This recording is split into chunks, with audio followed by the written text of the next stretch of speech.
Hello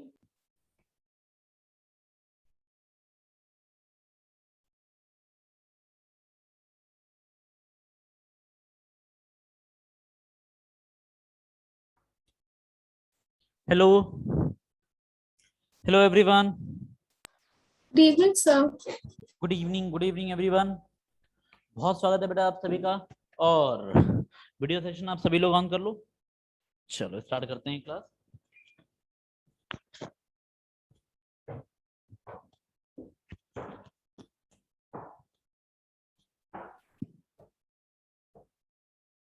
बहुत स्वागत है बच्चे आप सभी का। आवाज आ रही है ठीक ठाक तरीके से?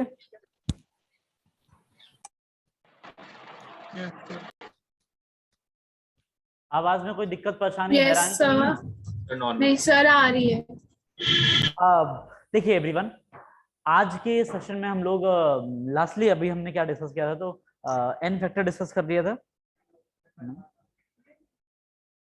सर नहीं करा था सर, डिस्प्रोपोर्शनेशन रिडॉक्स बताएं। डिस्प्रपोर्शनेशन रिएक्शंस आपको बता दिया था मैंने कि होती क्या है, ये बताना है। सर डिकम्पोजिशन रिडक्स तक शायद हुआ।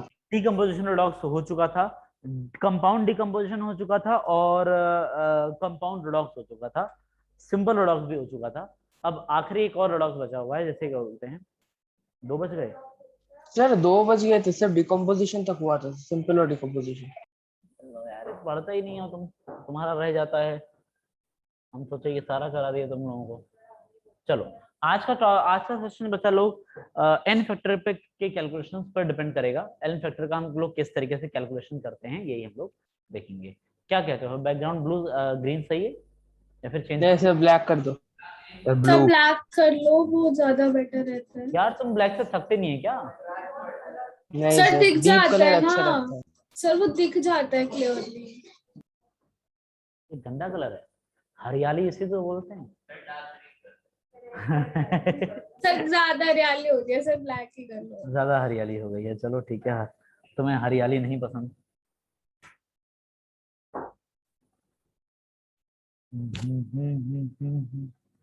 ये वाला, ये वाला नहीं सर, ब्लैक कर दो। काले, सारे के सारे काले हैं। ब्लैक ब्लैक ब्लैक ब्लैक, पता नहीं क्यों। कुछ तो देखते हैं अच्छा सा कलर। यार इसमें कलर भी तो अच्छा नहीं आ रहा। सर नीचे वाला ब्लैक है सर। एक ब्लैक में भी ना थोड़ा सा ग्रे ब्लैक होता है, तो वो चीज नहीं दिखी मुझे। सर ब्लू ब्लैक वाले के कीजिए और नीचे उसकी सबसे डार्क होता है। इंटेंसिटी, हाँ ब्लैक सर, कीजिए जो और ब्लैक उसकी बोर्ड, इंटेंसिटी कम कर दीजिए सर। सर जो ब्लैक ब्लैक बोर्ड होते थे पहले, जो यूज कर करके ग्रेइश में आ जाते थे। एक ग्रे ब्लैक होता है उसमें नहीं आ पाता है, फिर कोई बात नहीं, हम लोग अपना ब्लैक यूज करेंगे, ये वाला। यही आपको सबसे शायद पसंद है, वही आता है। हाँ सर।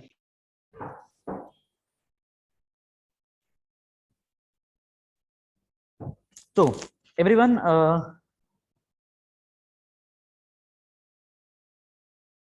सर लास्ट टॉपिक हुआ तो सर डिकम्पोजिशन रिडक्स। ठीक है।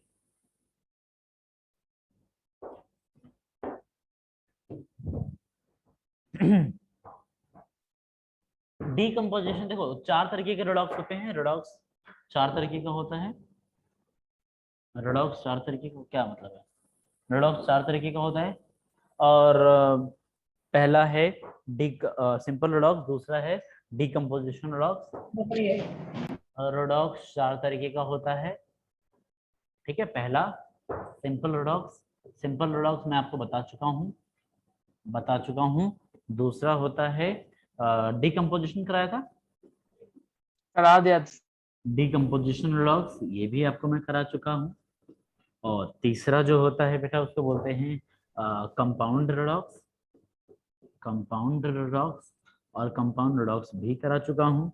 चौथा होता है, नहीं कराना है, ओके ठीक है। अगला है डिस्प्रपोर्शनेशन, डिस्प्रपोर्शनेशन रिडॉक्स। तो अब इसको कराएंगे आज, ठीक है। ये 2 चीज बची हुई थी, ये 2 चीज मैं कवर करा चुका था। तो हेडिंग ऐड करेंगे आप सभी लोग, हेडिंग ऐड करेंगे, सारा कराऊंगा। कंपाउंड रिडॉक्स पहले, ठीक है। हेड इन डिस्प्रोपोर्शनेशन के डाल दिया आप लोगों ने? सर अच्छा, पिछले क्लास की डली हुई है। ठीक है भाई, अगर डिस्प्रोपोर्शनेशन देखना चाहते हो तो वैसे कंपाउंड रिडॉक्स करते हैं मैं, तो कोई बात नहीं। डिस्प्रोपोर्शनेशन रिडॉक्स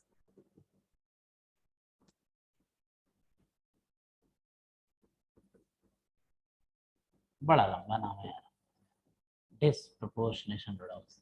इसमें देखो स्पेशली होता क्या है, ये कहता है ना कि हमारा कंपाउंड, हमारे कंपाउंड में जो एक एलिमेंट है, यही एक एलिमेंट उसी का ऑक्सीडेशन होगा और उसी का रिडक्शन होगा। Oxidation and reduction takes place of the same element, लिख लेना। ऑक्सीडेशन एंड रिडक्शन क्या है?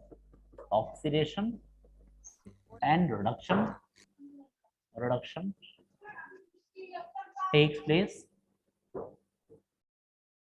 of same element। एलिमेंट ही सेम है बच्चा, एलिमेंट ही सेम है, एलिमेंट में ही कोई फर्क ना हो। जैसे कि आप कहेंगे, देखिए एलिमेंट कौन सा सेम है, चलो P4 हो गया। अब P4 में सुनो, P4 में ये चीज इस तरीके से जा रही है चलो, PH3 बन रहा है और बन रहा है NaH2PO2 बन रहा है, ठीक है। आप समझ पा रहे हो, यहाँ पर ऑक्सीडेशन स्टेट इसकी 0 है, P4 में ऑक्सीडेशन स्टेट 0 होगी, और PS3 में ऑक्सीडेशन स्टेट -3 होगी, और इस वाले में ऑक्सीडेशन स्टेट +1 होगी। तो होता यह है कि आप देखते हैं तो पता लगेगा कि यार फॉस्फोरस 0 से लेके -3 ऑक्सीडेशन स्टेट तक गया है, इट मींस कि भैया पक्का है कि रिडक्शन है, रिडक्शन तो हुआ। और आप लोग फिर देखते हो कि 0 से लेके ये +1 ऑक्सीडेशन स्टेट तक भी गया, तो ये हो गया क्या, ये हो गया बेटा जी ऑक्सीडेशन। तो जब आप लोग देख पा रहे हो कि एक ही एलिमेंट है जिसका ऑक्सीडेशन और उसी का रिडक्शन हो जाए, तो बोलते हैं डिस्प्रोपोर्शनेशन रिडॉक्स। समझ में आया बात? इसको बोलते हैं डिस्प्रोपोर्शनेशन रिडॉक्स। क्लियर है बात? एक ही एलिमेंट, कंपाउंड भी अलग, एलिमेंट भी अलग अलग नहीं है, एक ही कंपाउंड में एक ही एलिमेंट हो और वही ऑक्सीडेशन और वही रिडक्शन में जा रहा हो, नोन एज डिस्प्रोपोर्शनेशन रिडॉक्स। ये बड़ा स्पेशल है अपने आप में, ठीक है। अच्छा देखो, अब पहचान तो गए जाओगे ना, अब कोई भी क्वेश्चन आ जाए तो। बाकी एलिमेंट तो क्या है कि अभी मैंने ये NaOH के साथ रिएक्शन करता है, इसकी रिएक्शन NaOH के साथ होती है, ठीक है, टोटल रिएक्शन लिखूं तो। पर NaOH के साथ क्यों रिएक्शन लिखोगे आप लोग? बस जो देखो कि हो क्या रहा है ऑक्सीडेशन स्टेट में। अभी मैंने आपको फुल इक्वेशन नहीं दी है, आधी इक्वेशन दी है, पर आधी में भी क्या हो रहा है वो बता दिया है। क्लियर हुआ बात? अच्छा जाओ, अगला वाला जो है बच्चा उसको बोलते हैं हम लोग चौथा वाला compound redox. Compound redox, compound redox में मेरा बच्चा यहाँ पर पूरा का पूरा एक कंपाउंड में एक से ज्यादा एलिमेंट हैं और वो सारे ऑक्सीडेशन में जा रहे होंगे या फिर सारे रिडक्शन में जा रहे होंगे, तो उसको बोलते हैं कंपाउंड रिडॉक्स। मैं फिर से रिपीट कर रहा हूँ अपनी बात को। मैं ये कह रहा हूँ कि आपके पास लेट्स से चलो FeS2 है, और FeS2 को ध्यान से देखो, ये ऑक्सीजन के साथ रिएक्शन करता है ना, तो फिर Fe जो +2 में है वो चला जाता है Fe2O3 मतलब +3 में, Fe का ऑक्सीडेशन हुआ। और कमाल की बात ये है कि सल्फर जो पहले -1 में था वो अब सल्फर चला जाता है बेटा जी SO2 बन के प्लस ऑक्सीडेशन स्टेट में। आप ध्यान से देखोगे तो मिलेगा आपको कि यार यहाँ पर Fe का ऑक्सीडेशन स्टेट क्या है बेटा, यहाँ पर Fe का ऑक्सीडेशन स्टेट क्या है बेटा, +2, और प्लस से ये उड़ के कहाँ चला गया +3 में। क्या ऑक्सीडेशन हो रहा है बोलो, yes sir, बिल्कुल ऑक्सीडेशन हो रहा है यहाँ पर। तो अच्छा आप सल्फर का देखो, सल्फर का ऑक्सीडेशन स्टेट होता है यहाँ पर -1, ये बात पता है आपको, है ना? नहीं पता तो बता दूं, ये अगर Fe2+ में है, 2+ में है, तो सल्फर का एक सल्फर का -1 होता है। नहीं समझ में आ रहा है? देखो FeS2 में अगर Fe का हो गया +2, Fe का हो गया +2, तो S का कितना होगा? आंसर है 2x = 0। तो आप इसको सॉल्व करिएगा, मिल जाएगा आपको -1। समझ में आया बात? क्लियर हुआ? एक बार इसकी डेफिनेशन बता yes दो sir, क्या कह रहे हो? सर, कंपाउंड रिडॉक्स की डेफिनेशन। हाँ बताऊंगा। इसमें क्या सल्फर सल्फर अभी होता है क्या, सल्फर -1 से कहाँ जाता है बच्चा, +4 में। आप ध्यान से देखोगे तो मिलेगा कि यार इसका भी ऑक्सीडेशन चल रहा है और इसका भी ऑक्सीडेशन चल रहा है ना, दोनों का ही ऑक्सीडेशन चल रहा है। ऐसी वो सारी रिएक्शन जिसमें एक से ज्यादा एलिमेंट का ऑक्सीडेशन या फिर उन्हीं का रिडक्शन चलता हो, लिख लेना। रिएक्शन इन विच सर फिर ये रिडॉक्स क्यों हुआ? क्योंकि या तो ऑक्सीडेशन हो रही है या रिडक्शन ही हो रहा है। पूरे के पूरे इस कंपाउंड का हो रहा है ऑक्सीडेशन, पर किसके साथ, ये ऑक्सीजन के साथ है, ये ऑक्सीजन के साथ ही हो रहा है, ऑब्वियस सी बात है ना, तभी तो Fe में O जुड़ेगा, Fe2O3 बनेगा, सल्फर में O जुड़ेगा, SO2 बनेगा। अगर ऑक्सीजन होगा ही नहीं तो कहां से आएगा, एक्चुअली ये सारी रिएक्शंस ऑक्सीजन के साथ हुई हैं। तो आप लिख लेना इसमें a reaction in which a compound having more than one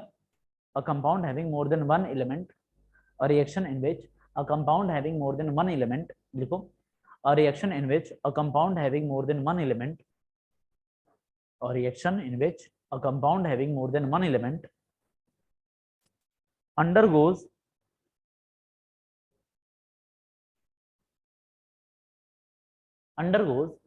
oxidation,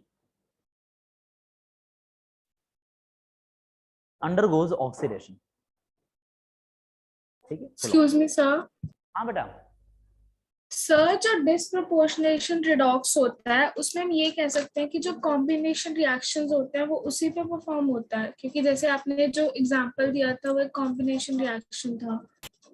नहीं ऐसी बात नहीं है, कॉम्बिनेशन रिएक्शन और डिस्प्रोपोर्शनेशन रिएक्शन का ऐसा कोई ज्यादा डायरेक्ट लिंक है नहीं, ठीक है। अगर कहीं मिलता भी है तो वो जस्ट मात्र एक इत्तेफाक होगा, ठीक है, ये सर रिलेशन नहीं है। हाँ सर बोलो। जो डिस्प्रपोर्शन रिएक्शन और डिकम्पोजिशन रिडॉक्स वाला रिएक्शन है उसमें क्या डिफरेंस है? डिस्प्रपोर्शनेशन रिडॉक्स जो था बेटा उसमें एक एलिमेंट का ऑक्सीडेशन और उसका रिडक्शन होता था, और जो डीकंपोजिशन रिडॉक्स था उसमें बेटा जी एक कंपाउंड में दो एलिमेंट थे, याद आ रहा है, एक कंपाउंड में दो एलिमेंट थे, एक का ऑक्सीडेशन एक का रिडक्शन चल रहा था, याद करो। डीकंपोजिशन रिडॉक्स में ऐसा था, बता रहा हूं आपको। देखो बेटा डीकंपोजिशन रिडॉक्स में शायद मैंने PCl5 का एग्जांपल आपके सामने पेश किया हो, ठीक है। इसमें क्या हो रहा था कि ये PCl3 और Cl2 में टूट रहा था, ये +5 में है और ये वाला भी +3 में है, राइट, और इसका हो रहा है रिडक्शन, Cl यहाँ पर -1 में है और Cl यहाँ पर 0 में है, तो इसका हो रहा है ऑक्सीडेशन। तो आप देख रहे हो ऑक्सीडेशन के नाम पे फॉस्फोरस का ऑक्सीडेशन हो रहा है, और सॉरी ऑक्सीडेशन के नाम पर क्लोरीन का ऑक्सीडेशन हो रहा है, और रिडक्शन के नाम पर फॉस्फोरस का रिडक्शन हो रहा है। समझ में आ रहा है बेटा, ये दोनों लोग एक ही कंपाउंड में थे, तो एक कंपाउंड में दो लोग, उन दोनों में से किसी एक का ऑक्सीडेशन और दूसरे का रिडक्शन चल रहा हो, इसको बोलते सर हैं वही डिकम्पोजिशन रिडॉक्स। बोलो। सर वही तो मैं कह रही थी कि कंपाउंड तो एक इन्वॉल्व है ना, जो रिएक्ट होके दो अलग बना रहा है। हाँ सर वही मेरा क्वेश्चन था कि वो कॉम्बिनेशन रिएक्शन ही तो होता है जिसमें एक ही कंपाउंड और वो स्प्लिट होके दो में हो जाए रिएक्ट। इसको कॉम्बिनेशन बोलते हैं कि डिकम्पोजिशन बोलते हैं, सही से देखो, इसको डिकम्पोजिशन बोलते हैं, जिसमें एक कंपाउंड अगले दो में टूट जाता है, डिकम्पोजिशन बोलते हैं। कॉम्बिनेशन का मतलब वो होता है कि जब ओ दोनों, सर सर जिसमें दोनों इन्वॉल्व होते हैं compound, sorry my call sorry. इसका पूरा नाम ही कंपाउंड डिकम्पोजिशन रिडॉक्स है। नाम में देखो क्या है, कंपाउंड डिकम्पोजिशन रिडॉक्स, तो डिकम्पोजिशन तो हुआ ना, ठीक है। चलो अगला बेटा जी, 4 तरीके के रिडॉक्स आपको पढ़ाए और चारों तरीके के रिडॉक्स आई होप कि आप लोग पहचान लोगे। ये पहचान बनाना ही जरूरी है, इतना कोई बहुत ज्यादा खास नहीं है इनमें, सिर्फ एक छोटी छोटी सी पहचान है, और उसी के बिहाफ पर इनके n फैक्टर वेरिएशन चले जाते हैं। इनके n फैक्टर बेटा जी वेरी करने लग जाते हैं, किसी का n फैक्टर कुछ और तरीके से कैलकुलेट होता है, किसी दूसरे का कुछ और तरीके से कैलकुलेट होता है, और कोई भी डिफिकल्ट नहीं है, कुछ भी डिफिकल्ट नहीं है, बस आपको पहचान आ जानी चाहिए कि हाँ ये कौन सा वाला रिडॉक्स है। तो n फैक्टर क्या होता है, n फैक्टर क्या होता है मैं अब वो बताऊंगा, ठीक है। पूछ भाई।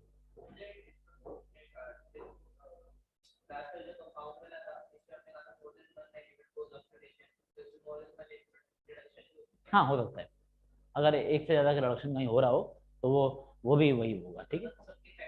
हाँ सबके चेक में बिल्कुल। चलिए अगला बेटा जी, एन फैक्टर क्या होता है?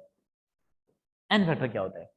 देखो बच्चा, एन फैक्टर वैसे तो अगर लॉलीपॉप दिया जाए, बहुत छोटी चीज बताई जाए, तो it is actually in case of acid it is the number of H plus produced, ठीक है।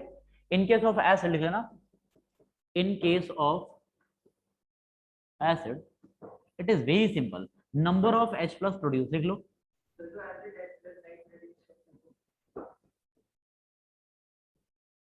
प्रोड्यूस्ड, पानी के साथ तो मिलके H प्लस प्रोड्यूस करेंगे ना, वो करते हैं, हाँ वो पानी के साथ रिएक्शन करके H प्लस प्रोड्यूस कर लेता है, तो बस उसके लिए बोल देंगे, ठीक है। तो for acid it is actually the number of H plus produced, लिख लेना, for acid it is the number of H plus produced. जैसे कि आपसे मैं कहूँ कि यार देखो HCl हो गया, तो ये क्या करेगा, तो आप सभी को पता है ये क्या करेगा, ये एन फैक्टर इसका हो गया 1। आप कहोगे कि सर HCl नहीं, हम तो जरा H2SO4 के साथ खेलना चाहते हैं, जरा खिलाओगे? हाँ बिल्कुल खिलाएंगे, बिल्कुल खिलाएंगे, खेलो। तो एन फैक्टर कितना हुआ? तो इट्स वेरी सिंपल ना, कोई दिक्कत नहीं आ रही होगी। आप कहोगे सर HNO3 का भी बता दो, तो यार क्या होगा बताओ? आपको निकालने में मुझे लगता नहीं कि कोई भी दिक्कत होने वाली है ना, बताया हुआ ये वाला बात है ना। सर एक बार दोबारा बता दो इसमें भी बताऊं क्या कुछ? सर। एन फैक्टर क्या बोलूं इसमें?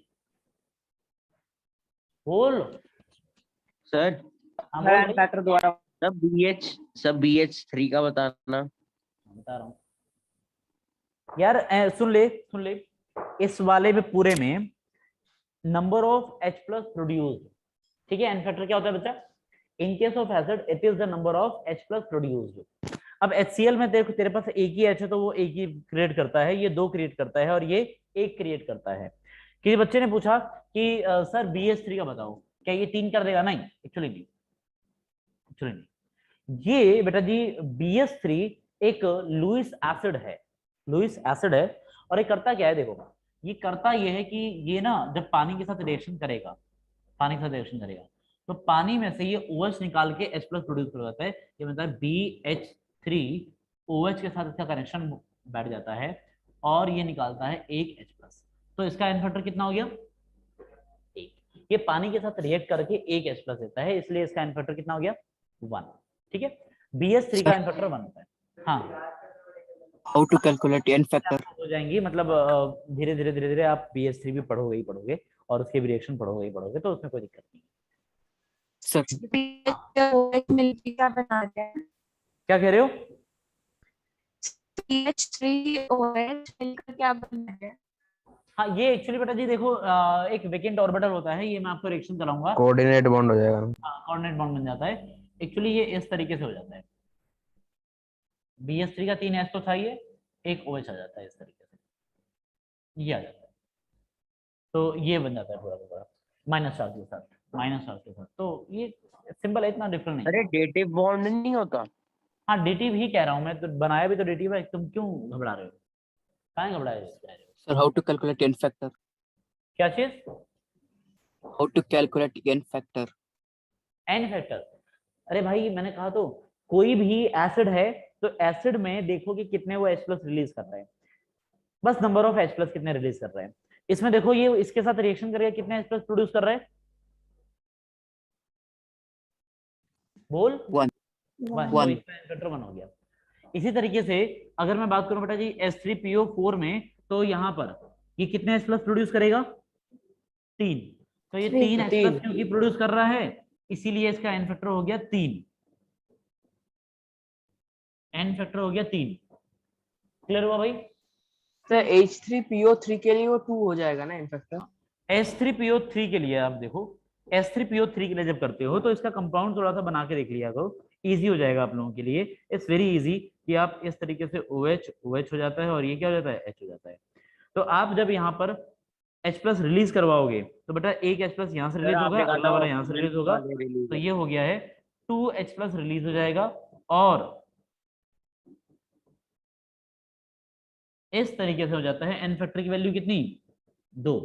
आप समझिए कि 2 क्यों हुई? वो वाले H जो कि O से कनेक्टेड होते हैं सिर्फ वही एसिडिक कहे जाते हैं। लिख लेना इस बात को। वो H जो कि O से डायरेक्टली कनेक्टेड है, लिख लेना इस बात को। वही H जो कि O से डायरेक्टली कनेक्टेड है सिर्फ और सिर्फ वही एसिडिक होते हैं, वही ऑक्सीडाइज। ठीक है बेटा जी, यहाँ पर एन फैक्टर होगा इसका 2, लिख लेना। एन फैक्टर की वैल्यू हो गई 2। हाँ हाँ बिल्कुल, ऐसे लोगों का तो डायग्राम से निकलता है। इसका 3 कैसे हो गया?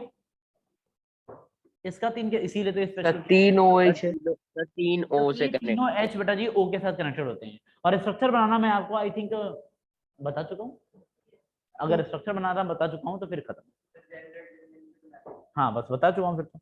ठीक है, ऐसे ही एक और है S3PO2। तो आई होप कि आप लोग इसका बता दोगे मुझे। 1 होगा, वेरी गुड, बहुत बढ़िया। तो 1 होगा। बिल्कुल ये 1 ही होगा। तो आप देखिए कि यहाँ पर सिर्फ एक H है जो कि O से कनेक्टेड होता है।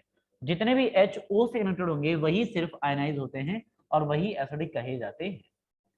तो बच्चा लोग N फैक्टर की वैल्यू हो गई यहाँ पर 1। तो क्या आप लोग मुझे बताओ, एसिड के केस में N फैक्टर हमेशा निकाल लोगे? Yes, sir. इसमें तो निकल जाएगा। बट सर क्वेश्चन ये कि एसिड वाला एक और बार बता दो। What about base? बेस के केस में कैसे निकलेगा? सिंपल, OH माइनस की कैलकुलेशन रख लेना। लिख लो यहाँ पर, इन case of base, second case है बेटा, इन case of base it is actually the number of, लिख लो, नंबर ऑफ OH माइनस। बस हो गया, खत्म। It is the actually number of OH minus produce. जितने OH प्रोड्यूस होंगे उतना ही N फैक्टर कहा जाएगा। बस खत्म हो गया। लिख लो, number of OH minus produced. एक OH होगा तो एक N फैक्टर, 2 OH होगा तो 2 N फैक्टर। जैसे कि आप लोग, बहुत इजी है ये बेस, आप लोग जानते हो यहाँ पर कितने OH रिलीज करता है, ये कितने करता है? 1। तो N फैक्टर 1। आप लोग बेटा जी जानते हो यहाँ पर कि ये जो MgOH का होल टॉइस है ये कितना रिलीज करता है? 2। तो आंसर है यहाँ पर ये हो गया 2। N फैक्टर की वैल्यू हो गई 2। इसी तरीके से अलग अलग जो बेसिस हैं वो बस नंबर ऑफ OH गिनते रहो और आपको होता रहेगा। ठीक है, नंबर ऑफ OH गिनते रहो, डन। लुईस बेस और ब्रॉन्स्टेड बेस और सर एक और था सर। जैसे कि अमोनिया हो गया, जैसे कि अमोनिया हो गया। अब अमोनिया के पास तो OH है नहीं, पर फिर भी जब पानी के साथ रिएक्शन करता है तो ये क्या करेगा? पानी के साथ अगर रिएक्शन करेगा तो बेटा जी देखो, पानी के साथ रिएक्शन करेगा तो एक H+ कैप्चर कर लेता है और ये बनाता है NH4+ और रिलीज करता है एक OH माइनस। बताओ कितने OH माइनस रिलीज कर रहा है? तो N फैक्टर की वैल्यू निकल के आ जाती है 1, इस तरीके से। ठीक है, ओके, क्लियर क्लियर। वो पानी के साथ देख लिया करो कि कितने कैसे रिएक्शन कर रहे हैं। हाँ जी पूछो। चलेगा, दूसरी स्लाइड दिखा दो यार अगर थोड़ा सा भी ध्यान दोगे तो मुझे लगता नहीं कि कहीं से भी डिफिकल्ट है। ये डिफिकल्ट है ही नहीं, ये डिफिकल्ट है ही नहीं, बिल्कुल डिफिकल्ट नहीं है। अच्छा मुझे बताओ कि क्या यहाँ पर पीपी वाले भी बच्चे बैठे हैं क्या? ऑनलाइन वालों, क्या पीपी वालों का भी कंबाइंड है ये? सर पीपी पीपी क्या है? पश्चिम बिहार, Yes, sir. पीवी है Yes, sir. sir. Sorry Pitampura, sir Pitampura PV Pitampura Pitampura वाला बच्चे भी हैं क्या? नहीं, पश्चिम बिहार वाले हैं। नहीं ना, No. ठीक है, उनका अलग चल रहा है मतलब। ठीक है, ये How होता to है। calculate how many OH sir minus ions are शायद produced? है एक दो बच्चे। चलिए कोई बात नहीं, अच्छी बात है। हाँ जी पूछिए, क्या पूछते हो? How to calculate how many OH minus and H+ ions are produced?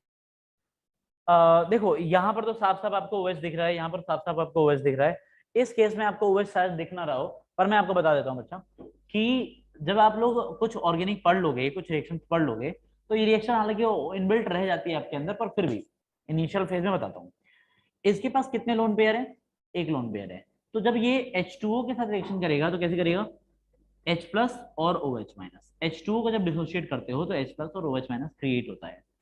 इसमें से ये जो H प्लस है बेटा जी, देखो ये H प्लस लोन पेयर के द्वारा एक्सेप्ट कर लिया जाता है।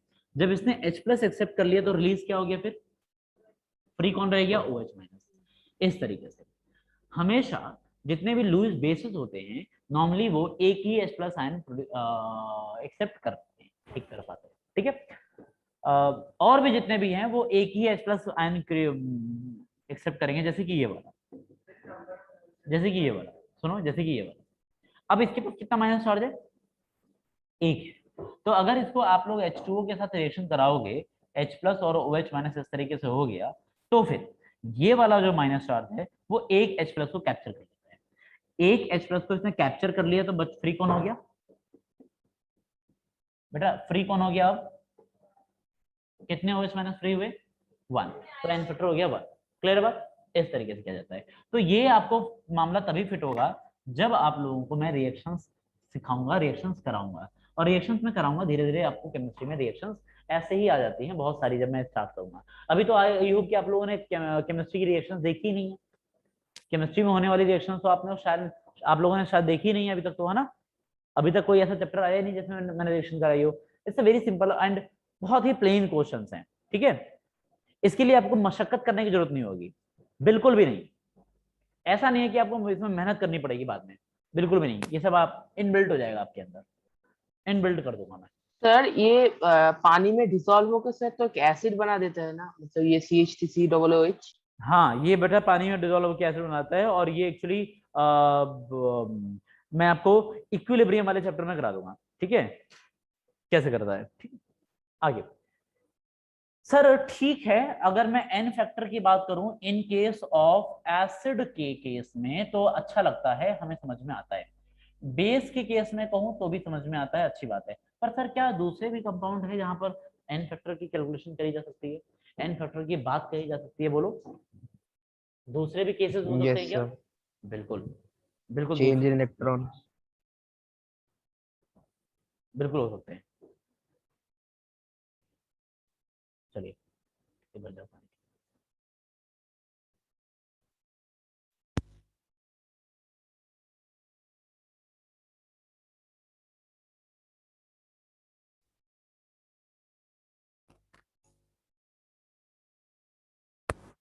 हाँ जी, तो बेटा जी but in case of acid के लिए तो ठीक था, बेस के लिए भी ठीक था। सॉल्ट सर है। व्हाट अबाउट रिएक्शंस, अगर मान लो कहीं रिएक्शन चल रही हो, रेडॉक्स रिएक्शन चल रही हो, तो कहीं अगर रेडॉक्स रिएक्शन चल रही हो तो वहां पर एन फैक्टर कैसे निकालेंगे। अब समझो आप लोग मेन मुद्दा, जिसके लिए कि मैंने ये एन फैक्टर का टॉपिक स्टार्ट किया है। ये वाली नॉलेज बेटा जी एन फैक्टर वाली शायद मैं आपको फर्स्ट चैप्टर में भी दे चुका था, याद आ रहा है। फर्स्ट चैप्टर में भी मैं ये सारा कुछ बता चुका हूँ, और इसीलिए आप लोगों के भी आंसर्स कुछ लोगों के आ रहे थे, ये अप्रिशिएबल है। पर मैंने उस दिन भी कहा था कि वो नॉलेज अधूरी है, बताया था मैंने, कहा था आपने अब खुद से कि वो नॉलेज अधूरी थी, पूरी नॉलेज अब आई है। एन फैक्टर क्या होता है, ध्यान सुनो बच्चा। एन फैक्टर क्या होता है in case of reaction, it is the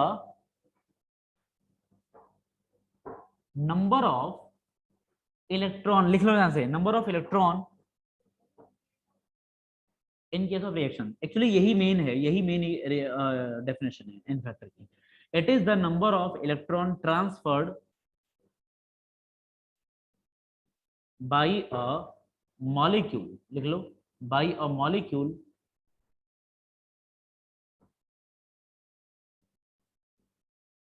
during chemical reaction. एक केमिकल रिएक्शन के दौरान एक मॉलिक्यूल ने कितने इलेक्ट्रॉन ट्रांसफर किए हैं, बस इतना ही होता है। लिख लेना ध्यान से, लिख लेना ध्यान से। It is the number of electron transferred, लिख लो इसको। It is the number of electron transferred by a molecule during a chemical reaction, during a chemical reaction, लिख लो इसको। खत्म, खत्म होता है यहीं पे कांड, बस हो जाता है। It is the number of electron transferred by a molecule during a chemical reaction. Sir आपने सॉल्ट्स के लिए बताया नहीं सर। इसके लिए बेटा तो सॉल्ट सॉल्ट्स में आ जाएगा ना, सॉल्ट के लिए ऐसा कोई अलग से नहीं आती है बातें। अगर रिएक्शन हो रहा है तो आप कर दीजिएगा, ठीक है, ठीक है सर। ऐसा अलग से कुछ नहीं है। चलो अगला देखो, जैसे कि मैं कहूंगा कि बेटा जी KMnO4 है और KMnO4 इस तरीके से जा रहा है। नाउ KMnO4 Mn2+ में जा रहा है। बताओ इस पूरे रिएक्शन में कितने इलेक्ट्रॉन ट्रांसफर दे रहा है? +7 से ये कहां जा रहा है बच्चा? +2 तक। तो इलेक्ट्रॉन ट्रांसफर तो ये 5 इसीलिए बेटा जी n फैक्टर हो जाता है इसका 5। क्या ये बात चमकी? आप इसी तरीके से कैलकुलेट करोगे कि सर अगर कोई चीज CrO3 से लेके सर एक बार रिपीट कर सकते हो सर? हाँ रुक जाओ। सर एक बार CrO3। रिपीट कर दो। अच्छा मैं ये कह रहा हूँ कि अगर किसी रिएक्शन में मैं कहूँ कि CrO3 से वो CrO2 में जा रहा है तो कितने इलेक्ट्रॉन ट्रांसफर किए हैं इससे? आप यहाँ पर देखिए क्रोमियम का ऑक्सीडेशन स्टेट क्या है? यहाँ पर क्रोमियम का +6 है 6 और यहाँ पर क्या ऑक्सीडेशन स्टेट है? 4 कितने इलेक्ट्रॉन का ट्रांसफर कर रहा है ये? 2 इलेक्ट्रॉन का ट्रांसफर हो रहा है तो n फैक्टर की वैल्यू हो गई 2। ये बेटा जी ट्रांसफर आप खेल रहे हो। आप देखो आपने ये नहीं कहा कि इलेक्ट्रॉन लॉस, नहीं। आपने ये नहीं बोला इलेक्ट्रॉन गेन, नहीं। आपने हमेशा इलेक्ट्रॉन ट्रांसफर बोला है और इलेक्ट्रॉन ट्रांसफर का मतलब होता है लेन या फिर देन, कुछ भी इन दोनों में से। ठीक है, ऐसा हम कहेंगे ही नहीं कि नहीं नहीं नहीं सर इलेक्ट्रॉन गेन को ही बोलेंगे नहीं या फिर इलेक्ट्रॉन लॉस को ही बोलेंगे। बोल दोनों को सकते हैं, लिख लो इसको। हम बोल दोनों को सकते हैं बेटा, गेन हो चाहे लॉस। क्या ये बात समझ में आई सबके? बोलो बेटा। डाउट? एनी डाउट तो पूछ लो भाई। सर अगर 4 से 2 में जा रहा है तब भी n फैक्टर 2 ही होगा ना? हाँ बिल्कुल n फैक्टर 2 ही होगा। चलो अगला। सर वो स्लाइड चेंज करना पिछली वाली। भाई यही तो है पीछे वाले। सर इससे पीछे। Okay sir. ठीक है चलो।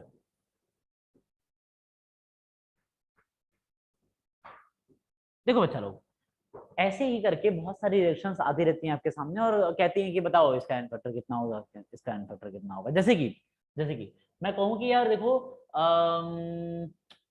K2Cr2O7 है और ये सर 3+ आवाज में लैग चला कर रही है। ये बेटा जी 3+ में चला गया। K2Cr2O7 3+ में चला गया। ठीक है, now you have to find out कि कितना इलेक्ट्रॉन का चेंज आ रहा है। बताओ बताओ बताओ। 3 सर K2Cr2O7 3 इलेक्ट्रॉन प्लस में चला जा रहा है, कितने इलेक्ट्रॉन का चेंज आ रहा है? सर 3 3 का आ रहा है। बोलो बोलो 3 का Yes. होगा, n फैक्टर कितना होगा? 3। 3 बोलो। गलत है। सर 5 3 इलेक्ट्रॉन तो सिर्फ एक ही क्रोमियम ने ट्रांसफर कर दिया है। यहाँ पर कुल मिला के कितने क्रोमियम है? 2। आप ध्यान सुन लो, ध्यान सुन लो, बहुत ध्यान सुन लो बच्चा, इंपॉर्टेंट है। देखो यहाँ पर K2Cr2O7 में से क्रोमियम का ऑक्सीडेशन स्टेट है +6 और +6 से ये जा रहा है +3 में। कितने इलेक्ट्रॉन का ट्रांसफर मार रहा है? आंसर है सर अभी तो 3 का ही मार रहा है, क्या बात कर रहे हो? पर यहाँ लेकिन पर 2 है ना, 6 हो जाएगा। 2 क्रोमियम है इसलिए मल्टीप्लाई बाय 2 हो जाएगा और ये हो जाएगा 6। मतलब n फैक्टर क्या होता है? n फैक्टर का अब असली फॉर्मूला बताओ। Number of electron transfer multiply by atomicity.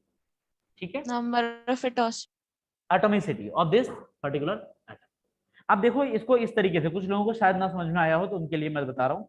देखो बच्चा लोग, K2Cr2O7 इस तरीके से था और डेफिनेशन आप लोग याद करो फिर से। डेफिनेशन क्या कहती है?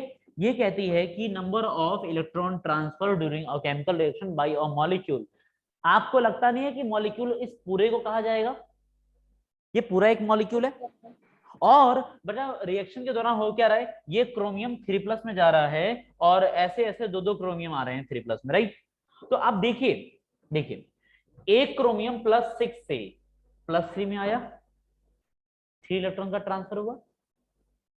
दूसरा वाला क्रोमियम +6 से +3 में आया, फिर से 3 इलेक्ट्रॉन का ट्रांसफर हुआ। है कि नहीं? है कि नहीं? 3 इलेक्ट्रॉन का यहां पर भी इसने ट्रांसफर दिया, 3 इलेक्ट्रॉन का यहां पर भी इसने ट्रांसफर दिया, तो टोटल ट्रांसफर कितना हो गया? 6 इलेक्ट्रॉन आ जाता है बेटा जी n फैक्टर की वैल्यू। सर अगर RHS में ये 2 लिखा हुआ नहीं होता तब भी तो 6 ही होता ना n फैक्टर। हाँ तभी भी 6 होता है क्योंकि आप हमेशा इसकी बात कर रहे हो, इसकी बात कर रहे हो। वो 2 नहीं लिखा है इसका मतलब है कि वो बैलेंस नहीं है, ठीक है। Yes sir. चलिए आगे बढ़ू सर मैं। मतलब सर तो आई होप कि आप लोग सर एक बात तो सीख गए होंगे कि भाई एन फैक्टर के लिए हम सर लोग इसकी एटमिसिटी पर भी ध्यान देंगे। हाँ पूछो क्या। सर आपकी आवाज लैग कर रही थी सर, एक बार लास्ट का पार्ट रिपीट कर दो। अरे भाई ऑनलाइन वालों तुम लोगों के भी लैग कर रही थी क्या। No sir. No, no sir sir. Sir मुझे तो बहुत ज्यादा कर रही थी सर बीच बीच में। बाहर बोल के आ गए।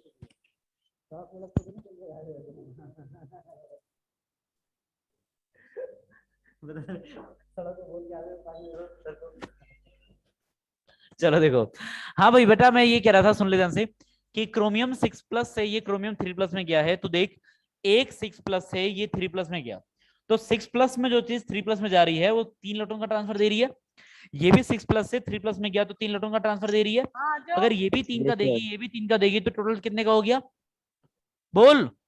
सर 6 का। 6 का हो गया, इसलिए ये 6 इनफेक्ट हो गया ना। आगे बढ़ते हैं। देखो बच्चा लोग इसी तरीके से अगर आपसे पूछा जाए कि भाई Fe2O3 है और यहाँ पर Fe2 बन रहा है, Fe2+ में जा रहा है, now you have to tell कि क्या ऑक्सीडेशन स्टेट इसका क्या इनफेक्टर होगा। +3 से कहाँ गया भाई, +2 तक, कितने इलेक्ट्रॉन का चेंज मार रहा है, 1 इलेक्ट्रॉन का चेंज कर रहा है, राइट।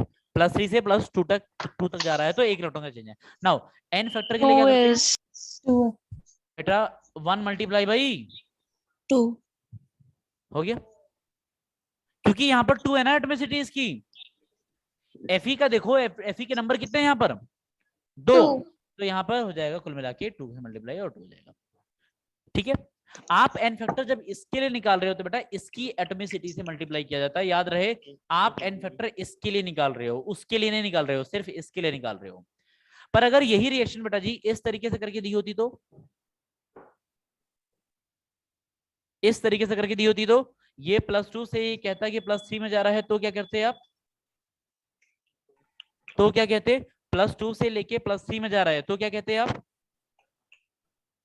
तब तो आप कहते हैं कि सर देखो +2 से लेके +3 में जा रहा है, इट मींस कि चेंज सिर्फ 1 इलेक्ट्रॉन का हो रहा है, राइट। एक लेकिन बैलेंस करना पड़ेगा ना। रामलाल इसकी एटमिसिटी देखनी है, यही तब से बता रहा हूँ, इसकी देखनी, कितना बड़ा सर्कल बना दिया, क्यूब बना दिया, तेरे समझ में नहीं आया, सोया रहता है सर खा के बताया कर, यहाँ पर खा के बताया कर, हाँ तभी ध्यान लगेगा, खा के आएगा सोएगा, फिर उसके बाद इतनी बार बता दिया, इसके बारे में बात कर रहे हैं हम लोग, ठीक है। इसका रिएक्टेंट साइड का देखते हैं, ठीक है। और रिएक्टेंट साइड में कितने Fe हैं, 1 है, तो एन फैक्टर की वैल्यू हो जाएगी 1 multiply by 1, which is actually, ठीक है। फिर हाँ जी सर मैं डिस्कनेक्ट हो गया था सर। रिकॉर्डिंग रिकॉर्डिंग, ठीक है, रिकॉर्डिंग। ओके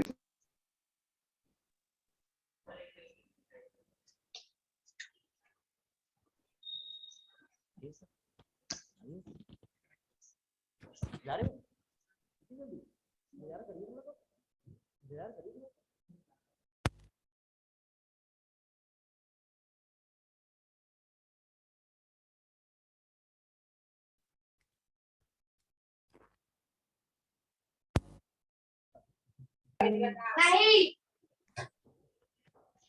चलो भाई, अभी तो यार 7 बजने वाले हैं ना, अभी तो 7 बजने वाले हैं ना।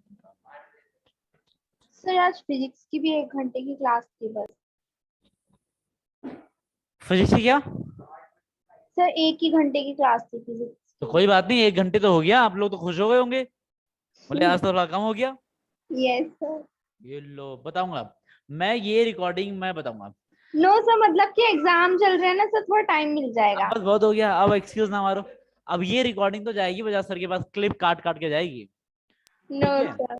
विद नेम, नेम क्या है इसका, इसका नाम क्या है, हाँ बच्चे फिर से बोल, क्या कह रही थी, बोल बोल बोल बच्चे। सर कुछ नहीं कहना। ये गुलवर्षा थी, ये गुलवर्षा थी, गुलवर्षा थी, हाँ समझ में आ गया। अब देख बेटा तू तो गई काम से, तेरा तो हो लिया गांठ, खतरनाक इंसान हो इस मामले में। अब देखो टाइम हो रहा है 6:56 है ना, इस तक की रिकॉर्डिंग काट के देनी है मुझे। फिजिक्स की क्लासेस नहीं हुई तो अच्छी बात है, ऐसी बात है। हाँ बोलो तो 6:50 से 6 क्या कह रहे हो? मुझे मन लगता नहीं है यार भाई, ये सड़क पे किसी को बोल के आई थी, ये पक्का सड़क पे गई होगी और या फिर वहां पे गई होगी घूम घाम के आ गई होगी, बोले ले मुझे जाना पड़ेगा। चलो देखो सही बता दे बेटा, किससे बोल के आई थी? किससे?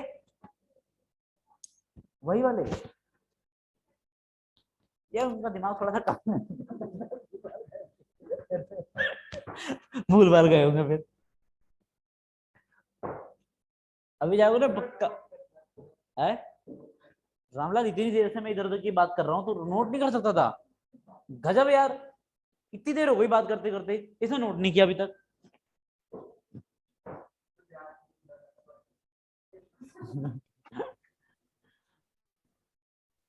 बोल, किसके ख्यालों में रहता तू?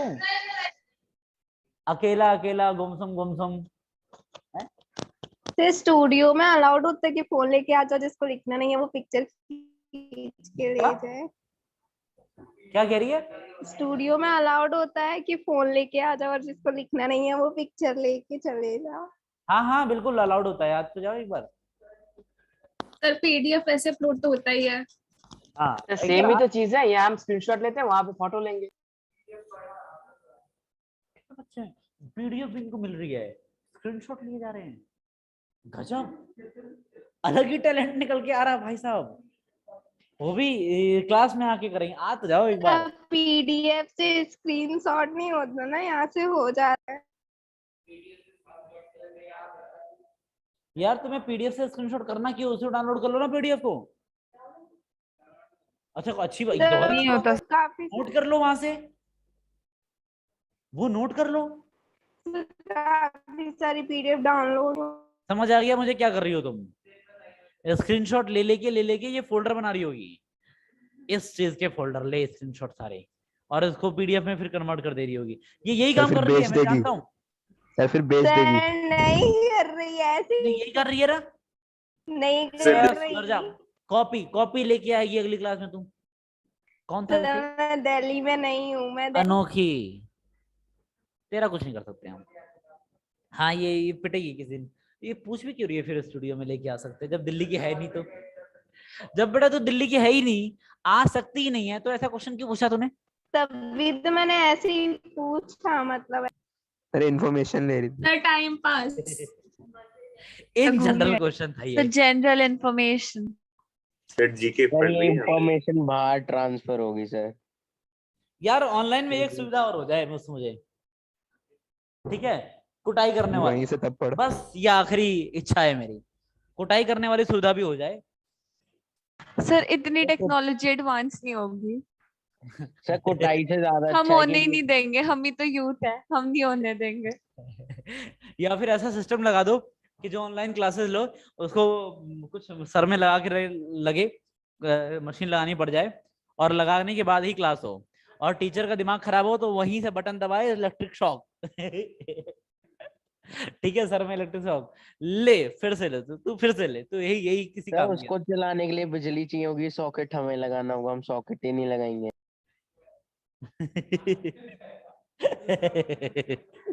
चलो देखो, हाँ यार गजब गजब के काम करते हैं ये लोग, बहुत पिटेंगे ये मुझसे। चलो देखो सर इसीलिए तो नहीं आ रहे ऑफलाइन।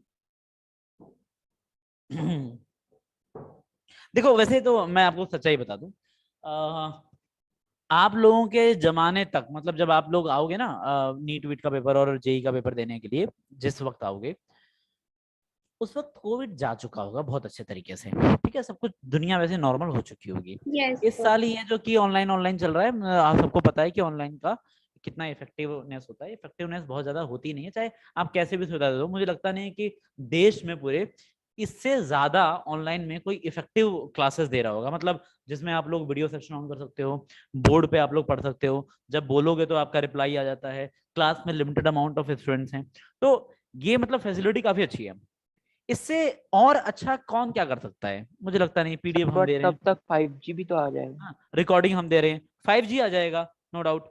परंतु एक बात देखो कि बच्चे का आप लोग फील करोगे जब आप लोग ऑफलाइन में आते थे तो ज्यादा ग्रास्प करते थे और ज्यादा देर तक पढ़ पाते थे। ऑनलाइन में पढ़ नहीं पाता बच्चा। अगर ऑनलाइन में 3 घंटे पढ़ा दिया ना, ऑनलाइन में होता है कि 3 घंटे में से एक 10-15 मिनट 20 मिनट की झप्पी वो ले लेता है, ठीक है। उसके बाद सर कंसंट्रेट नहीं हो पाता। हाँ, कुछ कंसंट्रेशन उस तरीके ने, हाँ कुछ बच्चा है जो कि बिल्कुल डटा हुआ है कि नहीं करना ही करना है, तो फिर वो 10 मिनट की झप्पी लेगा तो उठ भी जाएगा, नहीं उठना है पढ़ना है। और जो नॉर्मल सा है वो एक बार सो गया तो लुल एकदम से पड़ गया, फिर वो पड़ गया, फिर सर नहीं सोता तो कोई नहीं है सर, इधर उधर चल जाते सर, नींद नहीं आती कभी। है ना। तो देखो इसमें क्या होता है कि अटेंशन आपका कम होता है। अब देखो अभी तक तो चलो ठीक है कि आप लोग तुरंत आपको एग्जामिनेशन नहीं देना, पर सच्चाई ये है कि आप लोगों का कंपटीशन आप लोगों से ही है, दूसरे बच्चों से ही है। अगर दूसरे वाले बच्चे ऑफलाइन में सारे आके पढ़ने लग रहे हैं, सारे ऑफलाइन आके पढ़ने लग रहे हैं, और आप लोग अगर ऑनलाइन ही रह गए और वही आपका वही अटेंशन है, वही पहला वाला तरीका है कि हाँ सो के पढ़ना है, वैसे करके पढ़ना है, इजी कंफर्ट जोन में लेके पढ़ना है, तो समझ लो कि आप लोग कुछ ना कुछ फिर लैग कर जाओगे compare to those students were going offline coachings, ठीक है। क्योंकि वो लोग क्या कर रहे हैं, वो लोग झप्पी लेंगे तो फिर सर की पिटाई पड़ेगी, झप्पी ले लिया तो सर आ जाएंगे, सर पे खड़े हो जाएंगे, है ना।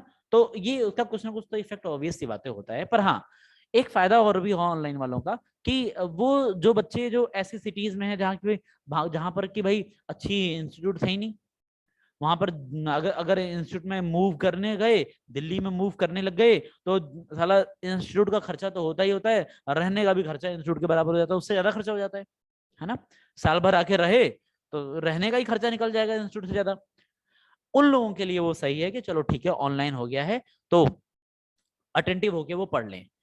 छोटे सिटीज में उस लेवल की कोचिंग मिल नहीं पाती है, तो ये भी है एक लेवल की कोचिंग आ गई है सबके पास, एक बहुत बढ़िया लेवल की टीचर्स और बढ़िया लेवल की कोचिंग्स आ ही गई है। ऐसा नहीं है कि यार मजबूरी में चलो किसी को झेल रहे हैं, ऐसा तो नहीं है आजकल, है ना। बहुत ऑप्शंस हैं, ये फायदा है, ये एडवांटेज है, मैं मानता हूं ये प्लस पॉइंट है, पर नेगेटिव पॉइंट भी है। तो अगर आप लोग उस नेगेटिव पॉइंट को कम कर पाओ और इस प्लस पॉइंट को कन्वर्ट कर पाओ। नेगेटिव पॉइंट जो है कि आप लोगों का जो 10 में से मैं 10 बात बोलूंगा उसमें से 2 ही बात या फिर 8 बात समझ में आती है, 2 बात निकल जाती है, वो 10 में से 10 बात समझ लो ना यार, तो ऑनलाइन भी आपका अच्छा हो जाएगा। पर रीजन इज हो नहीं पाता ना, आप बच्चे हो। अब यार कहाँ अभी 10th तो पास की थी, 10th में बेचारा बच्चा हर बार गलतियां कर रहा होता है, कभी किसके पीछे भागता है, कभी किसी और के पीछे भागता है, फिर वो छोड़ देता है, फिर किसी और के पीछे भागता है, समझता तो है नहीं जब तक 5-6 बार ना हो। हाँ तो भागना छोड़ दिया होगा इन लोगों ने, हमें लगता है ऑनलाइन पे और भी सर तगड़ा आप बोलते हो ऐसा लगता है आपने एक्सपीरियंस लिया है। हद हो गई यार। Really sir. चलो चलो खैर, अब मेरे जमाने में ऑनलाइन नहीं था तो कैसे एक्सपीरियंस करता, है ना। चलो खैर आप बोलते हो तो लगता है कि एक्सपीरियंस किया। पिटेगी बेटा तू बहुत ज्यादा, मैं जानता हूँ नहीं, मैं भी तो तुम्हारे फेस से ही होके आया हूँ, ऐसा थोड़ा ना कि मैं सीधे सीधे पैदा हुआ था इतने, यस सर। ऐसा थोड़ा ना कि मैं सीधे सीधे हाँ 19 सर, साल आप का कभी पैदा हुआ कभी था। ऐसी सर कभी यस कभी सर, ऐसे तभी तो बात ऐसा करते लगता हो, है। बिल्कुल रिलेटेबल लगता है वो। Yes sir. सर कोई सर जब कोई बात करते हो आप कभी बिल्कुल रिलेटेबल लगता है वो, रिलेटेबल जैसे सर ये दिल को छू ली बात। चलो वैसे ठीक है, ऐसा कुछ हुआ नहीं था जो आप लोग सोचे जा रहे हो, ये तो वही बात है, फिल्म देख देख के थोड़ी बहुत सीख लेते हैं हम भी। सर आप बताओगे क्यों हमें? टीचर्स डे के दिन ये सुधांशु बात सर ने ठीक। बताया था ना। Yes sir. अच्छा जरूर जरूर, मतलब यार किसी ने फेंक दिया आपने पकड़ लिया, गजब। Projectile motion. अब तो पकड़ लिया। सर यही तो ठीक है चलो चलो, अब मैं क्या ही बोलूं। स्टूडेंट कैच करे। देखो 21 साल की उम्र तक ये लगता है कि हाँ ये बहुत बढ़िया चीज है, बहुत बढ़िया चीज है, पर जैसे ही आप लोग 21 से 23 साल की उम्र में आते हो लगता है कि ये सब बकवास है, सब टाइम बर्बाद चीज है। ठीक है, लग जाता है टाइम बर्बाद चीज है। अभी आपको नहीं लगेगा कि हाँ टाइम बर्बाद चीज है, पर वाकई में सही बताऊं टाइम बर्बाद चीज ही होती है, बिल्कुल बर्बाद। पर मैं जानता हूँ मेरे कहने से ना टाइम बर्बाद चीज होती है, तुम लोग नहीं मानोगे, तुम मानोगे नहीं। अरे सर, अरे कैसे टाइम बर्बाद, हम देखे तो सही कैसे टाइम बर्बाद होता है, देख तो ले एक बार, चीज की बात कर रहे देख लो टाइम बर्बाद कैसे होता है, उसके बाद करिए, उसके बाद हम भी बोलेंगे, अपने बच्चों को बताएंगे टाइम बर्बाद है, टाइम बर्बाद है। सर सर, एक हम बच्ची पढ़ ही पूछ रही है आप लेते किस हैं। चीज की बात कर रहे हो, किस चीज से टाइम बर्बाद हो रहा है? Yes sir sir. हम पढ़ ही लेते हैं सर। अच्छा अच्छा, चलो सच में नहीं पता आप किस चीज के बारे में बात, टाइम वेस्ट किसमें हो रहा है। गुलवर्षा काफी सर आप पढ़ा दो। बड़ा इनोसेंट है, ये बड़ी इनोसेंट बच्ची है, इसमें कुछ नहीं पता। चलो देखो सर मैं तो पहले कह रही देखो थी सुनो, पढ़ा दो। देखो सुनो, देखो सुनो, नहीं मानोगे ना तुम लोग, नहीं मानोगे। चलो सुनो, अब सुन लो, यहाँ पर बेटा जी एन फैक्टर जो है ना, एन फैक्टर जो है 1 multiply by 1 which is actually 1, तो ठीक है समझ में आता है। अब अगर यहाँ पर ऐसा हो जाए, क्या हो जाए, लेट्स से H2S2O, चलो H2S2O क्या, हाँ एन फैक्टर निकालना है, एन फैक्टर की क्वेश्चन दे रहा हूँ। चलिए ये वाली जो चीज है 6 रख देते हैं, ठीक है, और ये गई है H2S2O7 तक, ठीक है बच्चा। Now you have to find out कि what is the N factor of this particular sulphur, ठीक है, बताओ, करो फाइंड आउट तो।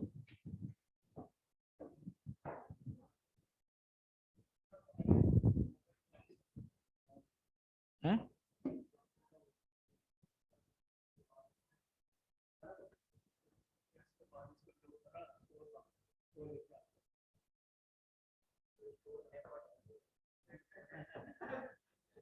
Sir, is it 2? सर 2 है। चलो देखो यहाँ पर बिल्कुल आप सल्फर का ऑक्सीडेशन स्टेट देखेंगे, चेक करेंगे तो आएगा +5, और यहाँ पर चेक करेंगे तो आएगा, तो ऑब्वियस सी बात है +5 से लेके +6 तक जा रहा है, तो कितने इलेक्ट्रॉन का ट्रांसफर है, इज इक्वल टू 2, ठीक है। Yes, sir. तो डन, ऐसा ही होता है। नाउ ऐसे ही बेटा जी S3PO2 से अगर कोई पूछ ले कि S3PO2 से S3PO4 तक गया है, now tell me what will be the oxidation n factor, तो आई होप कि आप लोग बता लोगे, इसमें कोई दिक्कत होने वाली नहीं है ना, बता लोगे, इजी है। प्लस बोलो, +1 से +5 तक। अब +1 से +5 तक जाने का मतलब क्या होता है, बोलो, 4 इलेक्ट्रॉन का ट्रांसफर है, yes it means n factor की वैल्यू हो गई, देखो तो कैलकुलेट तो करो, कैलकुलेट करो, ठीक है कैलकुलेशन करो, कितना आएगा, +1 आ रहा है, कर रहा है कि नहीं कर रहा है, बंद करो ये उसको, खोले रह रहे हो उसके वजह से ही चल रहा है, क्या ही फायदा है, ठंडक क्यों नहीं आ रही। Sir, एक बार previous slide दिखा। देखो बच्चा लोग, अब यहाँ पर सिंपल सी बात करते हैं आगे, देखो सुनो सुनो सुनो सुनो, जब कभी ये तो था सिंपल रेडॉक्स का, जहां पर एक कंपाउंड का ऑक्सीडेशन और दूसरे कंपाउंड का रिडक्शन चल रहा था, it's a very simple redox, ठीक है।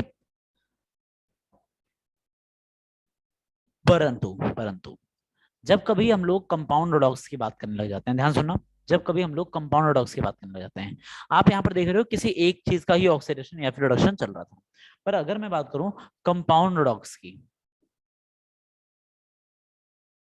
कंपाउंड रेडॉक्स को पहचानना आता है आपको, जैसे कि आपके पास FeS2 हुआ, आपको पता है FeS2 में बचा Fe जो जाता है वो Fe2O3 में जाता है, और सल्फर जो है वो SO3 में लेट्स से जाता है, लेट्स से 3 में गया, तो आपको बताइए Fe का ऑक्सीडेशन स्टेट क्या है यहाँ पर, Fe is in minus +2 oxidation state, plus और Fe is in +3 oxidation state, तो Fe+2 से चला गया है +3 ऑक्सीडेशन स्टेट में। बताओ कितने इलेक्ट्रॉन का ट्रांसफर हो रहा है? 1 electron 1 एक का हो रहा है। तो यहाँ पर कितने Fe हैं? एक ही Fe है। अच्छा बताओ सल्फर का ऑक्सीडेशन स्टेट यहाँ पर क्या है? अरे यार सल्फर का ऑक्सीडेशन स्टेट यहाँ पर क्या है भाई? ऑनलाइन वालों जरा बताओ तो। -1। Very good. तो बेटा सल्फर का ऑक्सीडेशन स्टेट यहाँ पर -1 है। -1 से ये कहाँ गया? +6 पर। ठीक है, तो -1 से अगर ये +6 पे गया, बताइए कितने इलेक्ट्रॉन का ट्रांसफर हुआ? -1 से +6 का मतलब है 7 इलेक्ट्रॉन का ट्रांसफर हो चुका है। बेटा ये 7 मल्टीप्लाई बाई व्हाट? 2 14 होगा। 2 14 कुल मिला के 14 हो गया है। बिल्कुल ऐसे होना चाहिए। अच्छा देखो आप यहाँ पर इसका क्या हो रहा है? ऑक्सीडेशन हो रहा है ना। देखो ये भी Yes, sir. इलेक्ट्रॉन दे रहा है और इसका भी ऑक्सीडेशन ही हो रहा है। जब दो लोगों का ऑक्सीडेशन होने लग जाए तो फिर टोटल एन फैक्टर हो जाता है, लिख लेना, टोटल बेटा जी एन फैक्टर हो जाता है 1 + 14। कितना हो जाता है? 1 + 14 which is actually equal to 15। ठीक है, which is actually equal to 15। तो एन फैक्टर की वैल्यू हो जाती है 1 + 14 which is actually equal to 15।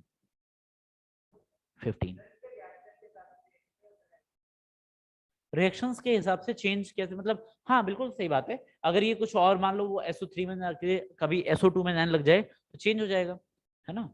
ये Fe2O3 में जाकर किसी और ऑक्सीडेशन में तो चेंज हो जाएगा। परंतु आप समझिए कि मैं कंपाउंड रिडॉक्स को करवा कैसे रहा हूँ, क्योंकि ये वाला भी बंदा ऑक्सीडाइज हो रहा है, ये वाला भी बंदा ऑक्सीडाइज हो रहा है, तो मैं टोटल ऑक्सीडेशन निकाल रहा हूँ। इस पूरे कंपाउंड का मैं टोटल ऑक्सीडेशन निकाल दे रहा हूँ। ठीक है, ये कितने इलेक्ट्रॉन दे रहा है? 1। ये कितने इलेक्ट्रॉन दे रहा है? टोटल मिला के 14। तो पूरा कंपाउंड कितने इलेक्ट्रॉन दे देगा? 15। ये ऐड करना होता है, ये आपको पता होना चाहिए। पर भाई ये चीज तो तब आएगी ना जब आपको पता होगा कि हाँ ये कंपाउंड रिडॉक्स है, दोनों ऑक्सीडाइज हो रहे हैं। किसी को अगर पता ही नहीं है कि ये कंपाउंड रिडॉक्स है तो वो कभी ऐड भी नहीं करना चाहेगा और उसका गलत ही होगा फिर। क्लियर है बात? ऐसे होता है। Yes. आप देखिए बच्चा लोग, अगर मैं कहूं कि SnC2O4 SnC2O4 बिल्कुल SnC2O4 में Sn का ऑक्सीडेशन स्टेट +2 है, इसका ऑक्सीडेशन स्टेट +3 है। और अब ये लोग जब ऑक्सीडाइज होंगे तो ये होता है बेटा SnO2 बनता है और यहाँ पर बनता है CO2। नाउ टेल मी कि क्या होगा? बताओ कितने इलेक्ट्रॉन का चेंज आ रहा है? +2 से ये कहाँ जा रहा है? 4 कितने इलेक्ट्रॉन का चेंज मार रहा है बच्चा? 2 electron ऑक्सीडेशन हो रहा है, वो भी 2 इलेक्ट्रॉन का ऑक्सीडेशन हो रहा है। आप यहाँ पर देखो कार्बन से एक +3 से कहाँ पे जा रहा है? +4 में। बेटा जो चीज +3 से +4 में जा रही है तो चेंज तो आ ही रहा है। कितने इलेक्ट्रॉन का? 1 इलेक्ट्रॉन का चेंज आ रहा है, पर कितने कार्बन एटम है? 2 कार्बन एटम है, तो मल्टीप्लाई बाय 2 2। मुझे बताओ क्या ये भी ऑक्सीडेशन ही है? yes और sir वो भी ऑक्सीडेशन था। Yes. तो एन फैक्टर क्या हो जाएगा totally? 4 2 + 2 which is actually equal to 4। 4 क्या ये बात समझ में आई चमकी सबके? yes sir क्या कह रहे हो? हाँ, कंपाउंड रिडॉक्स में ही ऐड होगा, सिर्फ कंपाउंड रिडॉक्स में ही ऐड होगा। क्लियर है? बोलो। अरे यार भूल गया।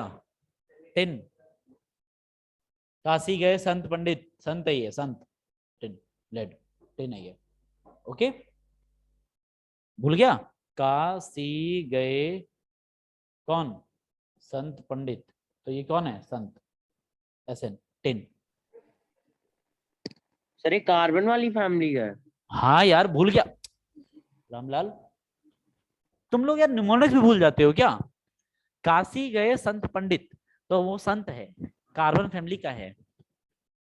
सर हाँ जी सर सर तो परसों क्लास ऑफ क्यों थी सर? क्या? परसों क्लास ऑफ क्यों थी? मेरा मन नहीं कर रहा था पढ़ाने का। सर बताइए प्लीज। परसों कहाँ ऑफ था? पढ़ाइए। ऑफ थी वेंसडे, फ्राइडे और आपका फ्राइडे आपसे नहीं होगा। फ्राइडे को ऑफ थी। फ्राइडे नहीं होगा। अब आपकी क्लासेस हुआ करेंगी सैटरडे और संडे। ठीक है, Okay, सैटरडे sir. संडे हुआ करेंगी। और संडे को भी हुआ करेंगी, सैटरडे को भी हुआ करेंगी, एक अभी वेंसडे भी हुआ करेंगी। तो खैर देखते हैं, शेड्यूल में थोड़ा चेंज है, अब देखते हैं लेट्स सी कि और कैसे कैसे चेंज होता है, थोड़ा थोड़ा और चेंज होगा, ठीक है, थोड़ा और चेंज होगा। आप लोग जितने लोग ऑफलाइन आ सकते हैं, क्योंकि ऑफलाइन आइए, क्योंकि अब मुझे लगता है कि आपकी क्लासेस केमिस्ट्री की 3-3 घंटे हुआ करेगी, ठीक है, 3 घंटे सैटरडे, 3 घंटे संडे, तो इसीलिए होगी, मतलब सर बाकी दिन नहीं होगी। लगातार अटेंशन नहीं बनता। मतलब ठीक है, आप लोग इसलिए कह रहे हो कि ऑफलाइन आने क्या की कह रहे हो कोशिश सर ये? करिए, आधे आधे घंटे का ब्रेक मिल जाएगा, इट्स वेरी। अरे यार ऑफलाइन में ना, ऑफलाइन में मैंने देखा एक दिन पढ़ा के 6 घंटे बच्चे बड़े आराम से 6 घंटे ऑफलाइन में पढ़ गए, बहुत प्यार से, प्योरली ऑफलाइन सर था। मैं आई थी पिछले हफ्ते ऑफलाइन 5 घंटे की क्लास में, सर चैप्टर हालत अच्छा खराब होगा। हो जाती है। नहीं वो सर तब, झूठ पकड़ा गया, वो एक्चुअली तब था, वो सर झूठ एक्चुअली पकड़ा गया, सर झूठ नहीं बेटा, पकड़ा ये झूठ गया। नहीं, वो तब था जब यस प्योरली सर। ऑफलाइन था, वो प्योरली ऑफलाइन है ना, आराम से 6 घंटे दो बच्चे, सर ठीक है, बस उनको क्या चाहिए, बीच में 10-15 मिनट का ब्रेक चाहिए होता है, दो बार बस हो गया, क्योंकि प्योरली ऑफलाइन की बात अलग होती है ना।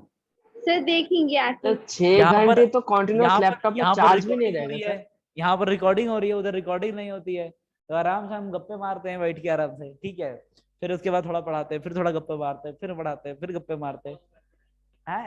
सर अपलोड करने से पहले एडिट कर दो, यहाँ हो पर ऐसे गया। ही करना पड़ेगा, यहाँ पर ऐसे गप्पे मार, चलो अभी पॉज करते हैं, ऑनलाइन वालों को नहीं सुना दे, चलो, है ना। सर आप एक काम करिए, वो एडिट कर दीजिए अपलोड करने से पहले, हो गया। क्या कह रहे हैं? अच्छा, पॉज करना ज्यादा अच्छा रहेगा। सर चलो फिर देखो। तो हमारा अटेंशन नहीं बनेगा। तभी तो कह रहा हूँ ऑफलाइन आ जाओ, चलो देखो। तो कैसे आऊंगा सर, हम तो नहीं आ सकते। अरे तुम्हारी बात ही नहीं हो रही भाई, तुम तो ठीक सर है। मैं तो आऊंगी सर, मैं आप आऊंगी ऑफलाइन। अच्छा दिल्ली वाले तो आ ही सकते हैं, यस सर। चलो।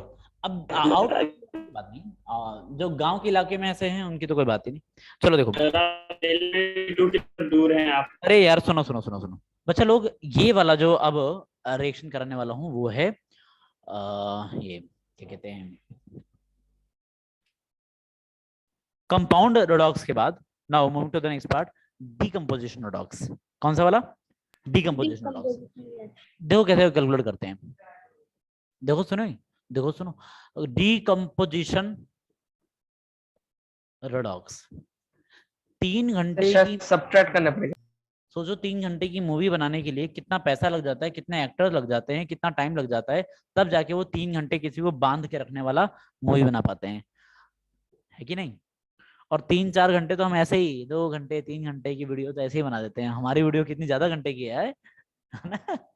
एक साल में तो हम इतने ज्यादा घंटे की वीडियो बना देंगे जितने कि किसी एक्टर ने उतनी मूवी में इतने घंटे नहीं बनाए होंगे।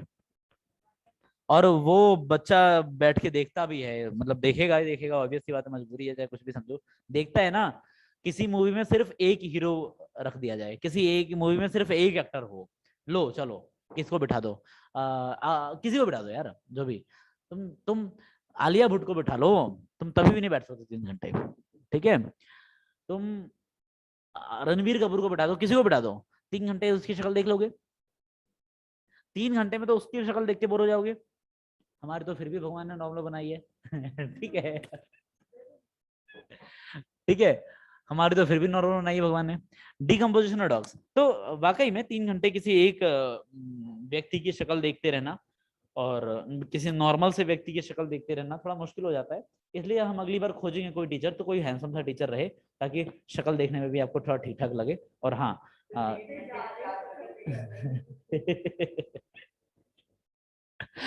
यार ठीक है, देखता हूँ।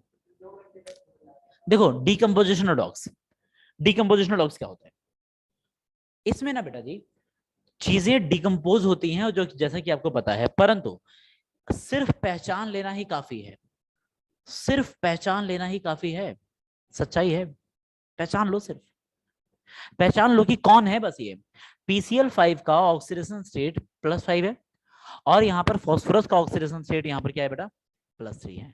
ध्यान से जरा देखिए, ध्यान से जरा देखिए इस चीज को, +5 से लेके +3 तक गया है, कितने इलेक्ट्रॉन का चेंज हमारा है, +2। और हो क्या रहा है, ऑक्सीडेशन की रिडक्शन, रिडक्शन। अब ध्यान सुनो बेटा जी, PCl5 से वो लेके PCl2 तक जा रहा है और हो रहा है रिडक्शन। बोले सर Cl के थ्रू भी निकाल सकते हैं बेटा, यही हो गया आपका एन फैक्टर। क्या हो गया? यही वाला एन फैक्टर 2। डन, बस इतना ही है। पर अगर आप लोग कहोगे कि नहीं सर हमें ना Cl के थ्रू भी निकाल के लाना है, हमें कृपा कर लो हमारे ऊपर और Cl के थ्रू भी हमें निकालना सिखा दो, तो मैं कहूंगा कि कृपा तो हो जाएगी, पर कृपा कर लेना अपने ऊपर आप लोग फिर कि Cl के थ्रू निकालना मत, क्योंकि Cl के थ्रू निकालोगे तो आप गलत कर सकते हो। आप शायद ये ना देख पाओ बेटा कि ये Cl यहाँ पर -1 ऑक्सीडेशन स्टेट में है, मानता हूं, पर यहाँ पर क्या ऑक्सीडेशन स्टेट है? अगेन -1। यहाँ पर क्या है? 0। तो आप बच्चा लोग ध्यान से देखिए, 5 Cl में से 3 Cl तो वैसे ही हैं जिन्होंने कोई चेंज ही नहीं मारा। इन 5 Cl में से 3 Cl तो ऐसे हैं बेटा जी जिन्होंने कोई चेंज ही नहीं किया, है ना। सिर्फ चेंज कितने Cl ने किया है? 2 Cl ने। तो इसीलिए जो चेंज है वो 1 इलेक्ट्रॉन का हो रहा है, पर कितने Cl सिर्फ कर रहे हैं? 2। तो इसलिए 2 से मल्टीप्लाई कर दिया है। आप देखो यहाँ के थ्रू भी अगर एन फैक्टर निकालिएगा तो क्या आएगा? 2 ही आएगा। इसके थ्रू भी एन फैक्टर बेटा जी 2 ही आ रहा है। क्या? क्योंकि 5 में से सिर्फ 2 ने चेंज मारा है। फिर से रिपीट कर रहा हूं, 5 में से 3 लोग तो -1 के -1 में रह गए। 5 में से सिर्फ 2 ही लोग थे जिन्होंने चेंज मारा है, इसीलिए मैंने 2 से मल्टीप्लाई किया है इसे। क्लियर है बात? अब ये चीज देख पाना कि यार इसमें से Cl 2 जगह गया, Cl में से 2 जगह में से एक जगह में चेंज लिया ही नहीं, एक ही जगह चेंज ले रहा है, उसके हिसाब से एटमिसिटी करके कैलकुलेट करना इट्स वेरी डिफिकल्ट, है ना, और गलती होने के चांसेस बहुत ज्यादा हैं, राइट। इसीलिए मैं कहता हूं जब कभी ऐसा कंपाउंड डिकम्पोजिशन रिडॉक्स आए, सिर्फ उसके ऊपर ध्यान दिया करो जो कि सिर्फ एक ही जगह जा रहा हो, ठीक है। जो 2 जगह बट रहा हो उसकी ओर ध्यान, उसके हिसाब से कैलकुलेशन नहीं होगी। ओके, चलिए जैसे कि SO3 था बेटा, SO3 से ये चीज SO2 और हाफ ऑफ O2 में गया। मेरा बच्चा जरा ध्यान से देखो, सल्फर का ऑक्सीडेशन स्टेट है यहाँ पर +6, है कि नहीं? बोलो। और यहाँ पर ऑक्सीडेशन स्टेट है इसका +4। ऑक्सीजन का ऑक्सीडेशन स्टेट है यहाँ पर 0 और यहाँ पर है इसका -2। आप मुझे बताइए क्या आप इतनी बड़ी बेवकूफी करोगे कि जो चीज 2 जगह कट रही है, 2 जगह बढ़ रही है, उसके हिसाब से निकालना चाहोगे क्या? जब निकालने का इससे सिंपल तरीका है तो भाई सिंपल तरीके से निकालो ना। +6 से लेके +4 तक कितने इलेक्ट्रॉन का चेंज है? बस हो गया। 2। N factor is 2। देखो ये कर रहा है रिडक्शन और ये कर रहा है ऑक्सीडेशन, ठीक है। इसीलिए कह रहा हूं कि सिर्फ एक ऑक्सीडेशन या फिर रिडक्शन में से किसी एक को पकड़ लो, ठीक है। क्या कर लो? ऑक्सीडेशन और रिडक्शन में से किसी एक चीज को पकड़ लो, क्या तो ऑक्सीडेशन को हाथ से पकड़ लो, क्या तो रिडक्शन को हाथ से पकड़ लो। आप जिसको सिंपल पाओगे उसको पकड़ लेना, जो भी इजी लगे आप लोगों को। क्लियर बात? बोलो भाई। Yes sir. Yes sir. अरे यार आधा नहीं है एक्चुअली, ये सर। O0 है, O0 ऑक्सीडेशन नेसेंट ऑक्सीजन है। अब वो नेसेंट ऑक्सीजन O2 बन जाता है, ठीक है। नेसेंट ऑक्सीजन क्या बन जाता है? O2 बन जाता है। और O2 अगर ना लिखे 2 नेसेंट ऑक्सीजन एक रिएक्शन में से, तो ये आ गया, किसी दूसरी रिएक्शन में से एक और ऑक्सीजन आ गया होगा, तो वो दोनों मिलके O2 बन जाएंगे। पर मैं सिर्फ एक के लिए लिख रहा हूँ तो क्या बोलूंगा? हाफ ऑफ O2 लिखूंगा, ठीक है। इसीलिए इसको हाफ ऑफ O2 लिखा जाता है। एक्चुअली वो एक नेसेंट ऑक्सीजन है। तू सबको 2 से मल्टीप्लाई कर दे यार, काहे दिक्कत लिए फिर रहा है, ले कर ले, हो गया, ठीक है, हो गया। क्लियर हुआ? चलो हाँ जी पूछिए। सर ये हाफ O2 वाला कंसेप्ट नहीं आया। अरे बेटा तू ही नहीं है अकेला, 2 से मल्टीप्लाई करके। ठीक है, तू ही नहीं है अकेला। चलो देखो, देख बच्चा, ये एक जो सल्फर एक वाला जो मॉलिक्यूल था, देख बच्चा, ये जो सिर्फ एक मॉलिक्यूल था, 3 ऑक्सीजन में से 2 ऑक्सीजन रह जाते हैं, सिर्फ एक ऑक्सीजन निकलता है। मानती है तू इस बात को बच्चा? मानती है बेटा इस बात को? यस बोल। सर। अच्छा एक ऑक्सीजन सिर्फ है। अगर मैं इस पूरे को 2 से मल्टीप्लाई कर दूं बच्चा, तो क्या बन जाएगा? O2 बन जाना चाहिए। बोल। Yes sir. अच्छा ये इस तरीके से रहता है, नो डाउट अबाउट इट। पर बेटा जी मैं अगर 1 के लिए बात कर रहा हूं तो इस पूरे को क्या मैं हाफ से डिवाइड कर सकता हूं? मैं हाफ से डिवाइड कर सकता हूं। अगर 1 के लिए कहूं तो इसको हाफ से इसको 2 से डिवाइड कर दे, इसको भी 2 से डिवाइड कर दे, है ना, इसको भी 2 से डिवाइड कर दे और इसको भी 2 से डिवाइड कर दे। जब 2 से डिवाइड करेगी तो इसको 1/2 कर सकती है। Yes sir. बस मैंने वही किया है, बस मैंने वही किया है। ठीक है, क्लियर हुआ भाई? Yes sir. बोल यस। Done? चलो, अब मतलब यह है कि सर हमें सिर्फ पहचान लेना ही काफी होगा क्या हमारे लिए? बिल्कुल बेटा जी, आपका सिर्फ पहचान लेना ही काफी है कि एन फैक्टर ये कौन से टाइप की रिडॉक्स है। अगर ये डिकम्पोजिशन रिडॉक्स है तो सिर्फ एक सिंपल वाले को देख लेना जो एक ही जगह गया है ना, जो 2 जगह गया है उसको मत देखना। अगर ये एक मैं कहूंगा कि कंपाउंड रिडॉक्स है तो फिर क्या करोगे, दोनों लोग ही ऑक्सीडाइज होंगे या फिर दोनों ही लोग रिड्यूस होंगे, तो दोनों का एन फैक्टर निकाल के ऐड कर लेना। और सिंपल रिडॉक्स में तो आप लोग जानते ही हो इजी होता है। ठीक है, अच्छा अब इसी तरीके से HCl की भी चलो बात कर लेते हैं बेटा जी। HCl जब डिसोशिएट होता है तो ये होता है H2 और Cl2। नाउ +1 से ये कहां जा रहा है? 0 में। मुझे बताओ क्या हो रहा है इसका बेटा, इसका क्या हो रहा है? रिडक्शन। रिडक्शन चल रहा है। पर आप Cl को देखो, -1 से कहां गया ये, तो इसका ऑक्सीडेशन चल रहा है। बोलिए। Yes sir. तो देखो एक ही कंपाउंड है और एक कंपाउंड में से किसी एक का ऑक्सीडेशन हो रहा है, किसी दूसरे का रिडक्शन हो रहा है। जब एक का ऑक्सीडेशन और दूसरे का रिडक्शन होता है बच्चा, तो उसको क्या बोलते हैं? एक ही कंपाउंड में एक का ऑक्सीडेशन दूसरे का रिडक्शन चले तो क्या बोलते हैं उसे? Decomposition redox. Decomposition redox. That's very cool बेटा जी, इसको बोलते हैं डीकंपोजिशन रिडॉक्स। लिख लेना, इसको बोलते हैं डीकंपोजिशन रिडॉक्स। अच्छा मैंने क्या बताया था आपको कि सिर्फ रिडक्शन वाला ध्यान दे लो या फिर सिर्फ ऑक्सीडेशन वाला ध्यान दे लो, हो जाएगा आपका काम। चलो मैं सिर्फ रिडक्शन वाला ध्यान दे लेता हूँ। +1 से लेके 0 तक बताओ कितने इलेक्ट्रॉन का चेंज? 1 का। एटॉमिसिटी यहाँ पर क्या है? 1। तो एन फैक्टर बेटा जी इसका सिर्फ 1 ही है, 1 ही है। आप चाहे Cl के थ्रू निकाल लो या फिर H के थ्रू निकाल लो, इट्स वेरी इजी। ठीक है, ऐसा हो जाएगा क्वेश्चन। नाउ अब एक और नए क्वेश्चन की ओर चलते हैं, आप ध्यान से देखना, नए क्वेश्चन की ओर चलते हैं। बात करेंगे बेटा जी, बात करेंगे हम लोग डिसप्रपोर्शनेशन रिडॉक्स की। चौथा हेडिंग ऐड कर लो, डिसप्रपोर्शनेशन रिडॉक्स।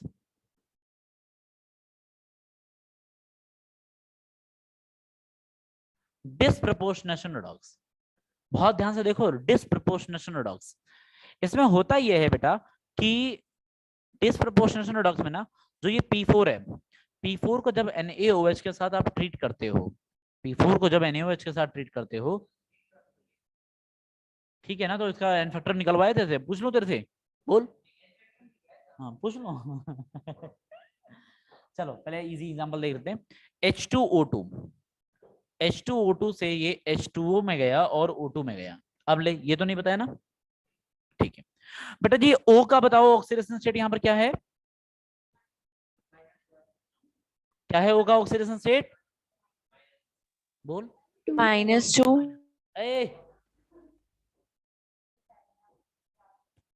-1 ही होगा। -1 से ये इसका ऑक्सीडेशन स्टेट ऑक्सीजन का क्या है? -2। यहाँ पर 0। तो आप लोग ध्यान से देखो, मिलेगा आपको, पता लगेगा कि यार ये वाला बंदा तो जो है -1 से -2 पे जा रहा है। बताओ कितने इलेक्ट्रॉन का चेंज? कितने का? 1 इलेक्ट्रॉन। अरे यार -1 से -2 पे जा रहा है तो एक ही का तो चेंज है। यस मल्टीप्लाई बाई 2, क्योंकि 2 ऑक्सीजन है कि नहीं? और Yes, यहां sir. पर अगर देखा जाए बच्चा लोग, यहां पर -1 से कहां जा रहा है? 0 पे जा रहा है। तो -1 से 0 मतलब 1 इलेक्ट्रॉन का चेंज, पर कितने ऑक्सीजन है? 2। तो बेटा जी याद रहे, इसको बोलता हूं मैं N1 और इसको बोलूंगा N2। क्या बोलूंगा? N1 और N2।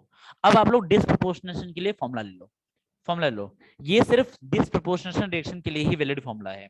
N factor is equal to, लिख लो इसको ध्यान से, N factor is equal to होता है N1 multiply by N2 divided by N1 plus N2। लिख लो, लिख लो, हो गया। N1 multiply by N2 divided by N1 plus N2, खत्म बात। लिख लो इसको।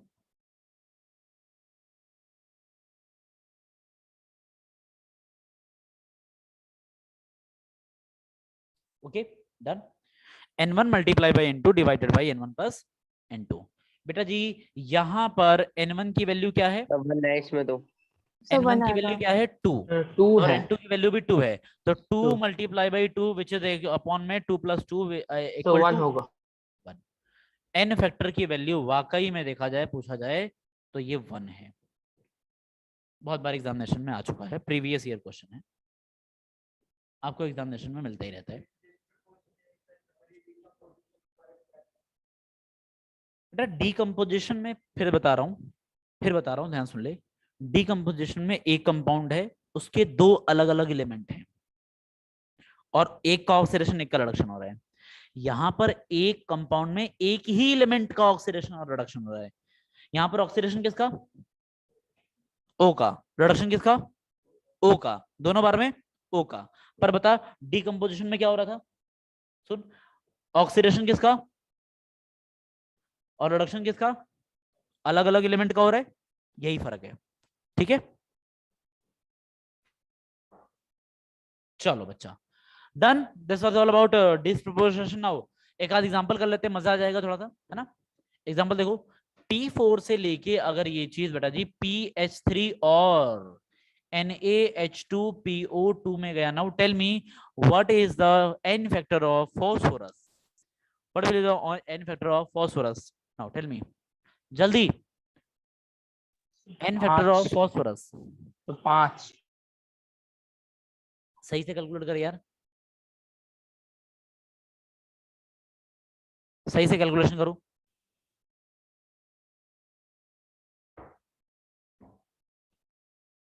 तब P4 का 0 होगा। P4 का ऑब्वियस ही बात है 0 ना, एलिमेंटल फॉर्म है बेटा। -5 -5 माइनस का मतलब ही नहीं है यार, हर चीज प्लस में है यहाँ पर। n फैक्टर हमेशा प्लस में होता है।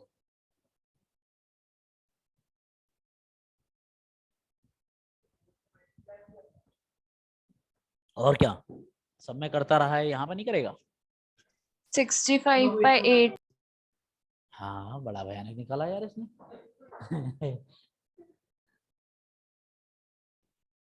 मैं भी सही हूँ, क्या पता।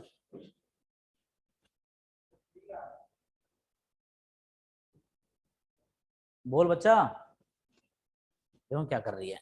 आई शाबाश। फिर 1/4। क्या कर रही है, 2 बार क्यों लिखा है की चीज को? अच्छा कितना आ रहा है? अरे वाह शाबाश, क्या है तेरा? वेरी गुड, बेहतरीन। क्या है तेरा भाई नामलाल?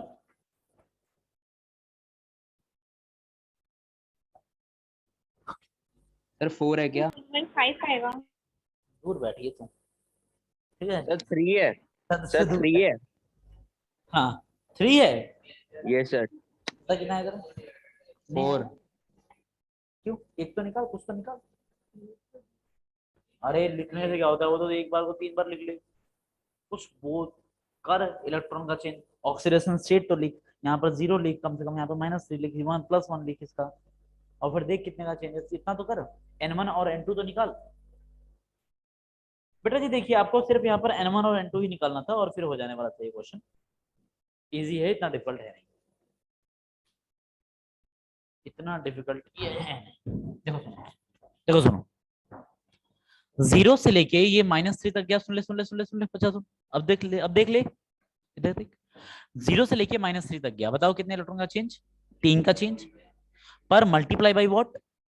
4, तो ये हो गया 12। सर ये pH 5 लगा, इससे गलत हो गया। ये pH 5 तो कहीं से नहीं लग रहा, झूठ मत बोलो, ये 4 लग रहा है। सर आगे वाला, ये तो दूसरा कंपाउंड है, pH 5 लग रहा है। ये pH 3 है, ठीक है। और कुछ लग रहा होगा, NaH2PO2 है ये, ठीक है। तो ये -3 पर था और 0 से लेके -3 गया, तो 3 × 4 which is actually equal to 12, ठीक है। नाउ 0 से लेके बच्चा ये कहां तक गया? +1 तक गया। इसका ऑक्सीडेशन स्टेट देखो यहाँ पर +1 है, तो फिर 0 से +1 का मतलब 1 इलेक्ट्रॉन का चेंज हुआ, और मल्टीप्लाई बाय व्हाट? 4। n1 की वैल्यू आ गई है आपकी 4 और n2 की वैल्यू आ गई है 12। आपको निकालना है n फैक्टर। n फैक्टर के लिए आपके पास फॉर्मूला होता है N1 plus N1 multiply by N2 divided by N1 plus N2। यहाँ पर अगर आप निकालोगे तो मिलेगा N1 की वैल्यू क्या आएगी बच्चा, 4 multiply by 12 divided by 4 plus 12, which is actually equal to 4 multiply by 12 divided by 16, है ना। 4 जा गया और 4 3 जा गया, है ना, 3 आ रहा है। तो ये आ गया 3। Yes sir. 3। सर हाइड्रोजन और फास्फोरस में इलेक्ट्रोनेगेटिव कौन ज्यादा होता है? अरे यार हाइड्रोजन और फास्फोरस में फास्फोरस ज्यादा इलेक्ट्रोनेगेटिव होगा ना, फास्फोरस तो नाइट्रोजन फैमिली का है भाई, कहाँ जा रहा है। सर दोनों का फास्फोरस थोड़ा सेम ही होता है और हाइड्रोजन का ज्यादा नहीं मानते? यार बात कर रहा है ना, फास्फोरस नाइट्रोजन फैमिली का है, न्यूज़पेपर आज सब बिके, फास्फोरस नाइट्रोजन फैमिली का, भाई इज्जत रख, उसकी फैमिली की तो इज्जत रख कम से कम यार, कैसी इज्जत उतार रहा है इसकी। न्यूज़पेपर आज सब बिके, ये आपका नॉन मेटल है, क्या है ये, नॉन मेटल। अरे यार नाइट्रोजन नॉन मेटल, ये नॉन मेटल, इतना तगड़ा इलेक्ट्रोनेगेटिव है ये, ठीक है, हाइड्रोजन से कहीं ज्यादा इलेक्ट्रोनेगेटिव है, इसलिए फास्फोरस पे आया है -3, ठीक है, ओके क्लियर है, बोलो डन। अब एक आधो क्वेश्चन और देख लो, मैं देखना चाहता हूँ कि सॉल्व कर भी पाते हो कि नहीं कर पाते, वो तो मैं करवा रहा हूँ तो आप करे जा रहे हो, मजे लिए जा रहे हो, मैं नहीं करवाऊंगा तब पेपर में तो नहीं होगा ना यार मैम। चलो देखता हूँ, Cl2 से कोई चीज Cl- और ClO3- में चले जा रहा है, बताओ क्या होगा इसका एन फैक्टर, क्या होगा इसका एन फैक्टर, आपको कैलकुलेट करना है, मैं एक ईच एंड एवरी बच्चे का आ रहा हूँ देखने, जल्दी बताओ।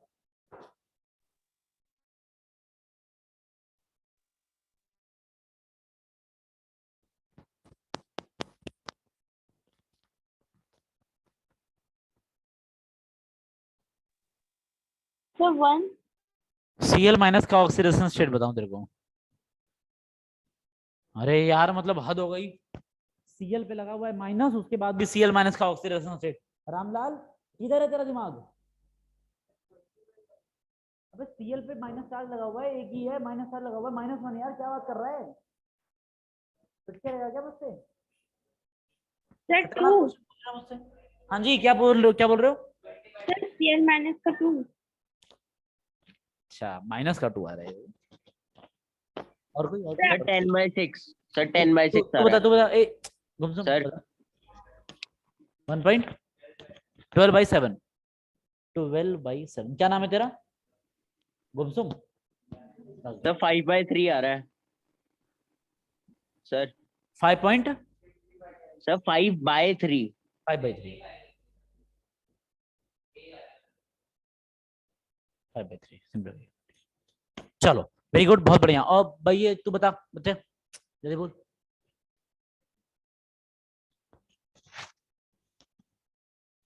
सर 5/3 आ रहा है सर। कितना आया सर 3/12, तेरा भी वही है, 5/3 सर। कुछ है ही नहीं, सबसे अलग है, सबसे जुदा है तेरा, हाँ चलो अब देखो सर बच्चा, गूगल पे तो हाइड्रोजन का ज्यादा बता रहा है इलेक्ट्रोनेगेटिविटी। सर 10/6 आ रहा सर है, 0.1 से ज्यादा है सर हाइड्रोजन की। 5/3। इसने गूगल पे लगाया, क्या बताया सर सर 0.1 से ज्यादा है हाइड्रोजन की इलेक्ट्रोनेगेटिविटी। हाँ तो गूगल पे 0.1 से हाइड्रोजन की कितना है, सर 2.2, हाँ 2.2, फास्फोरस का ढूंढ, 2.19, 2.19 सही ढूंढा है, मेरे पास भी गूगल है, देख लो। सेम ही तो है करीब करीब।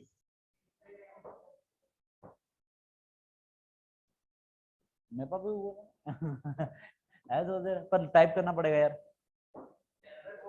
सर पर हम तो ऑक्सीडेशन नंबर की थ्योरी लगा के कर रहे हैं ना, तो उसमें तो अरे यार -3 ज्यादा ही होती है फास्फोरस की थोड़ी सी, ऐसी कोई बात नहीं, ठीक है देख लो यार, फास्फोरस का इलेक्ट्रोनेगेटिविटी क्योंकि थोड़ा ज्यादा होता है, इसलिए ही उससे माइनस चार्ज चढ़ा है, अदरवाइज तो उससे माइनस चार्ज चढ़ता भी नहीं, ठीक है, इसमें माइनस चार्ज चढ़ता भी नहीं। देख लेना गूगल पे अब कौन से वाले स्केल में दिया हुआ है, क्योंकि इलेक्ट्रोनेगेटिविटी के कई सारे स्केल होते हैं, अल्फ्रेड स्केल, पॉलिंग स्केल, तो उस पे अलग अलग स्केल पे वो अलग अलग होता है, एक बार देख लेना। फॉस्फोरस ज्यादा इलेक्ट्रोनेगेटिव होता है हाइड्रोजन से, ये बात गाढ़ बांध लो, ठीक है। थोड़ा ज्यादा होता है, इसलिए ही फास्फोरस में -3 का ऑक्सीडेशन स्टेट है। चलो अगले बढ़ते हैं। यहाँ पर Cl का जो 0 है, यहाँ पर -1 है। अच्छा 0 से क्या कितना चेंज आएगा, 1 का, 1 multiply by 2 which is actually equal to what, 2। और यहाँ पर अगर इसकी बात करी जाए तो ये है क्या, तो 0 से लेके ये गया +5 पे, ठीक है, 0 से लेके +5 पे, तो ऑक्सीडेशन स्टेट का चेंज आया है 5 का, और into 2 which is actually equal to 10। तो चलो थोड़ा ध्यान दो, थोड़ा ध्यान दो। N1 और N2, N1 की वैल्यू है 2, N2 की वैल्यू है 10, और अब मैं निकालूंगा N नेट, तो N1 मल्टीप्लाई बाई N2 मतलब 2 multiply by 10 divided by 10 plus 2 actually equal to what, 20 divided by 12, यही होगा। और 20 डिवाइडेड बाई 12 को थोड़ा सॉल्व करिएगा तो मिलेगा 10 डिवाइडेड बाई 6, इसको सॉल्व करोगे तो मिलेगा 5/3, तो बेटा 5/3 आपका आंसर आ चुका है।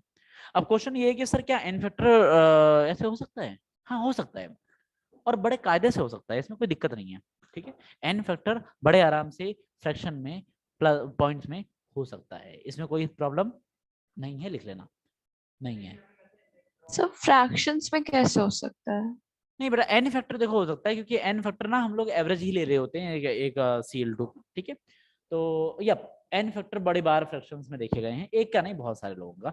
एक्चुअली आप फ्रैक्शन की ही बात कर रहे हो, चलो कुछ कंपाउंड ऐसे भी कभी कभी हो जाते हैं, देखो Fe.9O देख रहे हो क्या कंपाउंड है, गजब बदतमीज कंपाउंड,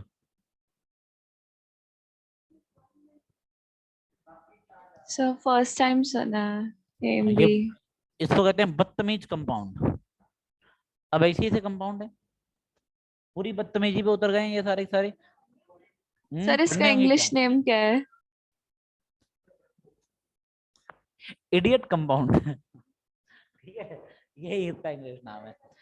देखो एक्चुअली क्या होता है कि FeO ही है वो, FeO के लैटिस में कोई एक डिफेक्ट आ जाता है, FeO के लैटिस में, हालांकि ये था क्या FeO, ठीक है, तो क्या करते हैं हम लोग, FeO का बहुत बड़ा सा लैटिस था ऐसे करके, डिफेक्ट कहीं भी हो सकता है, ठीक है, और इस लैटिस में भी डिफेक्ट वश एक आधे अगर Fe गायब हो गया तो हम एवरेज लगाते हैं। एवरेज हम क्या देख पाते हैं कि Fe यहाँ पर पहले थे 100, पर अब पता नहीं कैसे, पर हाँ अब हुआ बच्चा यहाँ पर Fe 90 और ऑक्सीजन है 100। तो जब ये वाला रेशियो रह जाए ना FeO के क्रिस्टल में, उस वक्त फिर अब हम लोग कहने लग जाते हैं कि यार ये वाला तो अब क्या है कि 90 Fe बचा है, पहले 100 था, क्योंकि थोड़ा डिफेक्ट हो गया है, कोई Fe इसके चुरा ले गया है, डिफेक्ट मैं आपको 12th क्लास में पढ़ा दूंगा, तो डिफेक्ट हो गया है इसकी वजह से ऐसा हो गया है। तो अब इसको अगर आप लोग सिंपल और तरीके से लिखना चाहोगे तो इसको क्या लिखोगे, 9 और O क्या लिखोगे, 10 लिखोगे, और इजीली करके लिखना चाहोगे तो क्या लिखोगे, Fe.9 और O कितना 1, ये लिखोगे। हाँ हाँ, मतलब कहीं से Fe थोड़ा सा मिस हो गया है, Fe कहीं चला गया, ठीक है, इसी ऐसे डिफेक्ट को बोलते हैं बेटा मेटल डेफिशिएंसी डिफेक्ट। क्या बोलते हैं इसको, मेटल डेफिशिएंसी डिफेक्ट, और इस तरीके का ये क्रिस्टल पाया जाता है, ठीक है। Fe समझ में नहीं आया सर। बेटा जी मैं ये कह रहा हूँ कि अब तो एक बात बता, एक क्रिस्टल में ध्यान समझ, एक क्रिस्टल में, इसीलिए ना आप लोगों को खतरनाक क्वेश्चन आपके सामने आने ही नहीं चाहिए। Fe आपके पास यहाँ पर पहले थे Fe2 प्लस O2 माइनस, फिर Fe2 प्लस, फिर O2 माइनस, फिर आपका O2 माइनस Fe2 प्लस, इस तरीके करके पूरा का पूरा था। पहले यहाँ पर 100 Fe हुआ करते थे, कितने बेटा कितने हुआ करते थे, Fe पहले 100 हुआ करते थे, और पहले यहाँ पर ये भी 100 हुआ करते थे, ठीक है। पर ड्यू टू सम डिफेक्ट, अब डिफेक्ट कहीं भी आ सकता है, ड्यू टू सम डिफेक्ट यहाँ से 100 में से 10 Fe चले गए, निकल गए पूरे क्रिस्टल में से। अब मुझे बताओ कितना रेशियो बचा, 90/100 बच गया, और O कितना, O तो 100 का 100 रहा। तो बेटा इसको और सिंप्लीफाई करेगी तो क्या आएगा तेरा, बोल बोल भाई, यही आएगा कि नहीं आएगा, 0.9। यही आएगा ना। तो देखो ये चीज लिखी हुई है मैंने, यहां से कोई चीज अगर Fe2O3 में जाए तो क्या करें, तो क्या करें? तो देखिए इसका इन्फेक्टर जो तरीका मैंने आपको बता दिया है वैसा ही रहेगा। ऐसा क्वेश्चन सिर्फ और सिर्फ एडवांस में आ सकता है, नीट वालों की इतनी बात नहीं है कि कभी पूछ लें यहाँ तक, ठीक है? तो सिर्फ और सिर्फ एडवांस वाले बच्चे यहाँ पर देखिए। Fe का आप लोग पहले तो ऑक्सीडेशन स्टेट तगड़े तरीके से निकालोगे। कैसे निकालोगे Fe का ऑक्सीडेशन स्टेट? मान लो कि इसका है X, क्या है? X। इसका मान लिया आपने X, तो बेटा जी कितने X? 0.9x। Sir 2/0.9 0.9x 20/9 minus 2 is equal to 0, ऐसे ही करोगे। तो x की वैल्यू क्या आ जाएगी बच्चा? 2 डिवाइडेड बाई 0.9। इसको और इजी, इसको और सिंपलीफाई करोगे तो क्या आएगा? 20 डिवाइडेड बाई 20/9। तो Fe का ऑक्सीडेशन स्टेट 2 नहीं है यहाँ पर, 20/9 इसका ऑक्सीडेशन स्टेट है, वो भी एवरेज वाला। अब आप लोग यहाँ से इसका निकालोगे, कितना है? 3 है। तो कितने का डिफरेंस है? कितने का डिफरेंस है बताओ? कितने का डिफरेंस है भाई? 1 पॉइंट कुछ। एक्यूरेटली कैलकुलेट करो, एक्यूरेटली कैलकुलेट करो।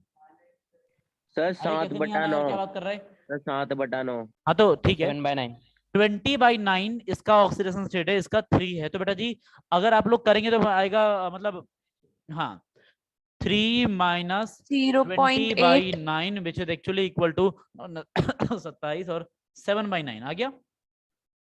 7/9 का चेंज है इनटू, अरे वो तो करूंगा ही, 7/9 का चेंज है multiply by what? n factor निकालने के लिए याद करो 7/9 को मल्टीप्लाई करते थे इसकी 0.9 एटॉमिसिटी से। बेटा एटॉमिसिटी कितनी है? तो उससे मल्टीप्लाई कर दो तो हाँ। तो अब ये देखो आप देख पा रहे होंगे कि ये आ गया 7 मल्टीप्लाई बाई 0.9, काट दो तो 0.1 बच जाएगा, ये 0.1 बच जाएगा, एक्चुअली इक्वल टू 0.7। ये यहां तक आ सकता है। जब ये कर सकते हैं तो तुम वो क्यों नहीं कर सकते हो जो करवा रहा था? यहां तक आता है। ये मैंने सिर्फ इसलिए कराया है, पता नहीं किसने पूछ लिया था सर फ्रैक्शन में कैसे हो सकता है। अरे कूद कूद के फ्रैक्शन में होता है भाई, इतना तक सॉल्व हो जाता है, इतने तक क्वेश्चन पूछ लिया जाता है एडवांस में। तब ये पूछ लिया तो वो क्या है, वो तो सीधा था। अरे वो तो राम था, राम। तो ये क्या रावण है? है ये, रावण दानव है, दानव। आ जाए तो सारा टाइम खा जाए। और वो तो बहुत इजी था इसके सामने, है कि नहीं? वो तो देवता था। Yes sir. ये है असली राक्षस। ऐसे क्वेश्चन करो, मर जाओगे ऐसे क्वेश्चन करते करते।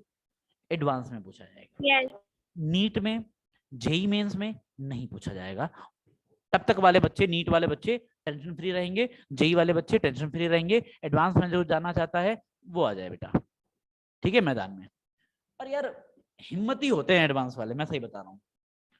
कहते हैं वो उनका जज्बा ये होता है, सर आओ क्या समझाओ, देखो समझे, सच्चाई है। एडवांस वाला बच्चा मेरे को सामने दिख जाए, अलग ही दिख रहा होता है कि नहीं इसी को एडवांस, ही का एडवांस होगा, अलग ही एटीट्यूड ही अलग है। सर ये बताओ, अच्छा नहीं ये वाला एडवांस में आता, हाँ वही पढ़ना है, वही पढ़ना है। अरे ये नहीं आता, यही पढ़ना है। और कुछ टास्क दिया तो करके भी आते हैं, अलग ही एटीट्यूड में जीते हैं हम लोग। सर पर्सनल लाइफ क्या हो गया उनकी? अब उनकी पर्सनल लाइफ में मैं घुसा नहीं हूं, तो क्या बताऊं। चलो देखो सर आप गलत समझ रहे हो। चलो देखो यहाँ पर बेटा जी अब हम लोगों को स्टार्ट करना है बैलेंसिंग। क्या डन? एन फैक्टर खत्म, मिनट है।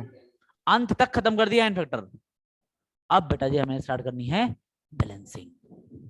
करें? 10 मिनट में हो जाएगा। अरे बहुत easy. Balancing, yes sir. Balancing of redox. तो वो हीट एंड ट्रायल वाला? नहीं नहीं नहीं नहीं, हिट एंड ट्रायल नहीं। अब देखो अलग है। वाटर ऐड करते हैं ना? देखो बच्चा लोग, हाँ देखो बच्चा लोग, आप लोग बैलेंसिंग ऑफ रेडॉक्स का मतलब है कि आपके पास कोई रेडॉक्स रिएक्शन दी हुई है और उसमें आपको बैलेंस चीजों को करना है, ठीक है। अब मैं आपको इससे पहले दो और बता दूं कि आपके एग्जामिनेशन में दो चीजें दी, दो तरीके की बैलेंसिंग दी हुई है। पहला पता नहीं क्यों, पता नहीं क्यों भाई, पता नहीं क्यों। एक तो दिया है oxidation number method, oxidation number method दिया हुआ है, आपके बोर्ड में की बात कर रहा हूं, और एक दिया हुआ है हाफ रिएक्शन मेथड। पर सच्चाई बता दूं, सबका बेटा दोनों जी सेम ही है। क्रस्ट में एक ही है, दोनों लगभग लगभग सेम ही है, इसमें कोई फर्क ज्यादा होता नहीं है, हाफ रिएक्शन मेथड और ऑक्सीडेशन नंबर मेथड। अब ये लोग भी दो मीडियम में किए जाते हैं, ये एसिडिक मीडियम में भी किया जाता है, एसिडिक मीडियम में भी लेके किया जाता है, और बेसिक मीडियम में भी किया जाता है। मीडियम मीडियम में किया जाता है, ठीक है। ये वाला भी एसिडिक में किया जाता है, और बेटा जी ये वाला भी बेसिक मीडियम में भी किया जाता है। अब यार देखो, ये अगर आपने समझाऊं लिखा तो क्या है? हाफ आरआर है। हाफ रिएक्शन, रिएक्शन यार ये शॉर्ट फॉर्म है केमिस्ट्री की, इतना समझ लो, इज्जत कर लो, रिएक्शन RXN, ठीक है। तो देखो देखो एसिडिक मीडियम और बेसिक मीडियम अलग से समझाऊं, इसके लिए हाफ रिएक्शन मेथड एसिडिक के लिए और बेसिक के लिए इसको समझाऊं तो कुल मिला के 4 बार समझाना पड़ जाएगा भाई, आता ही नहीं है। एंट्रेंस वाला तो सीधे सीधे आपसे पूछता है कि भाई तू ना बैलेंस करके दिखा दे, ज्यादा टेंशन मत लो, सीधे सीधे बैलेंस करके दिखाओ। तो यार जब एंट्रेंस वाला सीधे सीधे बैलेंस करने के लिए पूछ रहा है, जरूरी है कि सारे सारे मेथड करो। सीबीएसई में आपकी आपके इसमें बुक में भले दिया हुआ है, पर सीबीएसई का जो एग्जामिनेशन पैटर्न है, याद करो, अब वो धीरे धीरे ऑप्शनल होने लगा है, वो भी एमसीक्यू होने लगा है। पहले वो सारा सब्जेक्टिव आता था, और अब क्या आता है बेटा, अब आता है वो सारा सारा लगभग लगभग ऑब्जेक्टिव। तो उनका भी यही है कि अब वो चीजों को ना बहुत शॉर्ट करके वो लोग भी देने लगे हैं। इतना बकवास नहीं करने वाले कि नहीं ऑक्सीडेशन नंबर मेथड से करो, नहीं रिडक्शन मेथड, इतना नहीं। मैं आपको अब जो दूंगा, मैं इन दोनों में से किसी मेथड को नहीं पढ़ाने वाला, मेरा अपना मेथड, 2 मिनट का मेथड, फटाफट तुरंत के तुरंत हो जाएगा, ठीक है। मतलब जब आप सीख जाओगे तो 2 मिनट, अभी नहीं, ठीक है। जब सीख जाओगे तो आपको शायद 2 मिनट भी ना लगे, 30 सेकेंड्स में आपका बिना लिखे पढ़े, क्वेश्चन दिख रहा है, क्वेश्चन में ही यूं लगाया हो गया, खत्म बात, बैलेंसिंग वहीं पे हो गई, तुरंत के तुरंत। मैं इस तरीके से इतने लंबे लंबे मेथड से कराऊंगा तो भाई आपका एंट्रेंस में ना क्वेश्चन पक्का छूट जाएगा। कराया था टीचर ने, चाहते हो कि मैं भी पूरा कराऊं?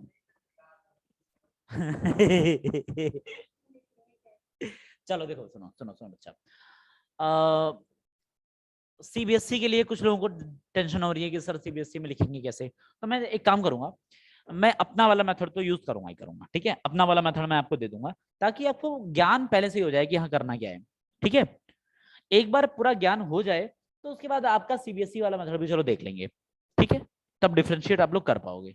पर मैं इनिशियली ही सीबीएसई वाला मेथड नहीं कराऊंगा, पहले मैं अपना मेथड कराऊंगा, उसके बाद ये बता दूंगा आप लोगों की, अच्छा अच्छा देखो ऐसे ऐसे ऐसे होता है, ठीक है। आप लोग भी समझ जाओगे कि हाँ क्या ही औकात है इसकी, क्या ही फालतू चीज है, एकदम से बर्बाद चीज है, ठीक है, बिल्कुल बर्बाद चीज है, मैं कहता हूँ बिल्कुल बर्बाद चीज है। मेथड से कर लो मेरे वाले, तुरंत के तुरंत वहीं पर आंसर लाने से मतलब है ना यार, आंसर सही आना चाहिए, खत्म बात, आ जाएगा मतलब। चलो खैर सीबीएसई बकवास करता है क्यों है भाई, सर ये तो हम, मैं सच में जाके कभी मिलेगा कोई मुझे डिजाइन करने वाला तो मैं बुलाऊंगा उसको, इधर आ इधर आ, दोनों में तूने क्या फर्क करवा लिया? ठीक है, कुछ फर्क नहीं है भाई, मैं बताऊंगा तुम्हें, जब करवाऊंगा ना तो तुम्हें लगेगा क्या ही फालतू चीज है, क्या ही दिमाग खराब चीज है, एकदम से कराऊंगा। आप कहते हो तो कराऊंगा, ऐसे नहीं कराता। चलो अब बेटा जी इंपॉर्टेंट में 2 चीजें रह गई हैं। कभी कभी ना एग्जामिनर आपसे सिर्फ रिएक्टेंट ही देता है, साला प्रोडक्ट खुद ही कहता है प्रोडक्ट कर ले, समझ रहे बात को, गजब। कभी कभी वो बैलेंसिंग छोड़ो, बैलेंसिंग से कहता है कि बेटा देख KMnO4 है तेरे पास, क्या है KMnO4 है, और इसके साथ मैंने तेरे को दे दिया FeO, तो खुद रिएक्शन कर, तो खुद रिएक्शन कर, तो खुद बैलेंस कर, तो कुछ भी कर देंगे। हाँ अरे ऐसा तो ऐसे अगर आपको कुछ नहीं पता तो हाँ वाकई में आप कुछ भी कर आओगे। इसने सल्फर के साथ रिएक्शन करा दी यार, इसने दे दिया आपको सल्फर के साथ रिएक्शन, ले प्रोडक्ट क्या बनाओगे, कुछ पता ही नहीं है, गुल हो जाएगी बत्ती उसी वक्त। एक तो रिएक्शन को करना है बैलेंस, आपको प्रोडक्ट भी नहीं पता, कम से कम प्रोडक्ट पता हो तो ना कर पाओ आप तो प्रोडक्ट पता हो तो ना कर पाओ, अभी यहाँ पर प्रोडक्ट ही नहीं दिया। तो आपको पहले समझना पड़ेगा बेटा कि कब कौन सा वाला प्रोडक्ट बनेगा, बहुत इंपॉर्टेंट ये वाला, गजब की चीज है, कब कौन सा वाला प्रोडक्ट बनेगा। इसमें दो लोग होते हैं, आपको दिख रहा है क्या बेटा, दो लोग, एक होता है ऑक्सीडाइजिंग एजेंट और दूसरा होता है रिड्यूसिंग एजेंट। समझ में आ रहा है बात? इसको बोलते हैं ऑक्सीडाइजिंग एजेंट, क्या बोलते हैं बेटा? सर बोलते हमने हैं? पहले से कैसे आइडेंटिफाई कर लिया कि ऑक्सीडाइजिंग है? बताऊंगा ना, टेंशन आ रहे हो। इसको बोलता हूँ रिड्यूसिंग एजेंट। सर हाँ बिल्कुल सर, ऐसे क्या सर, आप तो पढ़े लिखे हो, पहले से रट के बैठे हो तो बता रहे हो, नया दे दें हम, आप बताओ फिर कैसे हो, ऐसे कैसे हैं? देखो सुनो, देखो सुनो, क्या आ रहा है ये,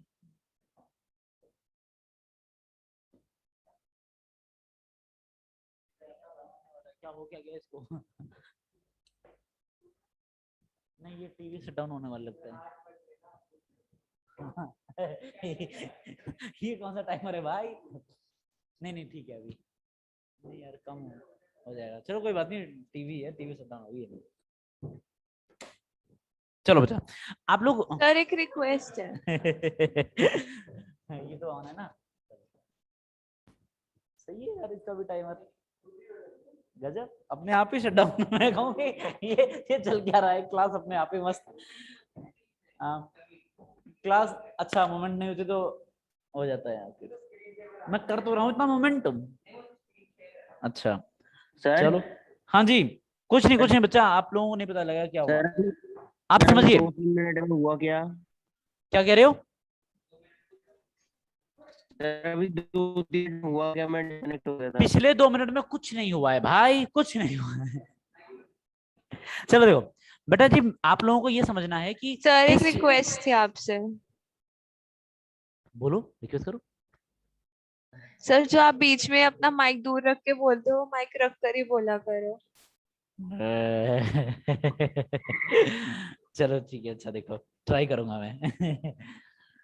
चलो देखो, अब यहाँ पर जो KMnO4 है, KMnO4 को मैं ऑक्सीडाइजिंग एजेंट बोल रहा हूँ और इसको रिड्यूसिंग एजेंट बोल रहा हूँ।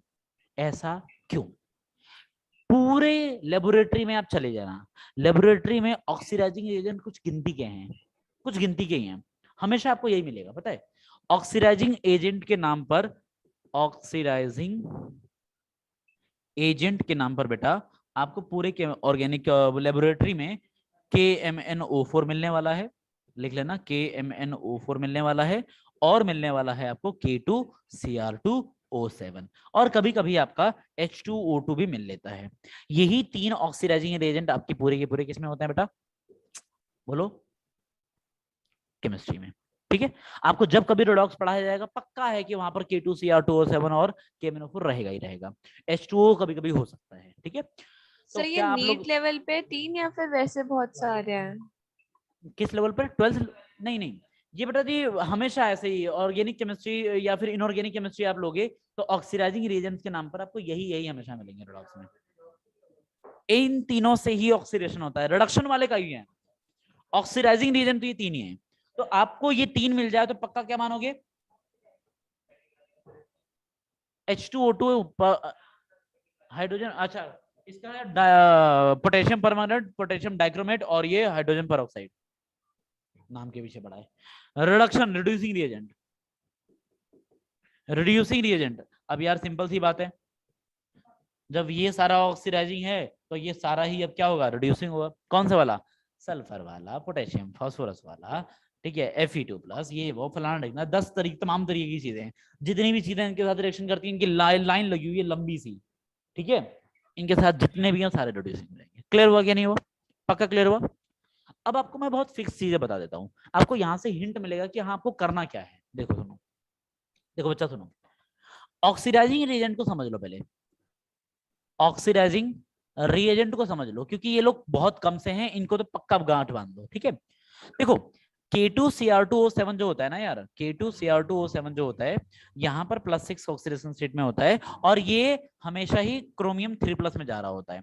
क्या आप लोग हमेशा समझ रहे होगे कि पोटेशियम डाइक्रोमेट का क्या करने वाले हो, पोटेशियम डाइक्रोमेट का क्या करने वाले हो आप लोग, 3 में, समझ में आ गया? पोटेशियम का क्रोमियम का क्या होगा? +3।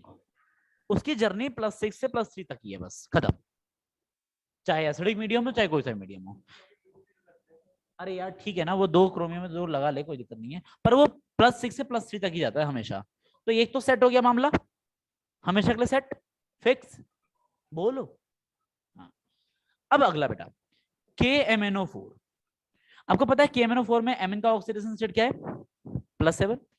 अब मजे की बात यह है बच्चा लोग कि जब आप लोग एसिडिक मीडियम रखोगे, कौन सा मीडियम? एसिडिक मीडियम रखोगे, उस वक्त इसका ऑक्सीडेशन स्टेट जाता है Mn2+ तक। ये याद रखोगे, एसिडिक मीडियम में +2।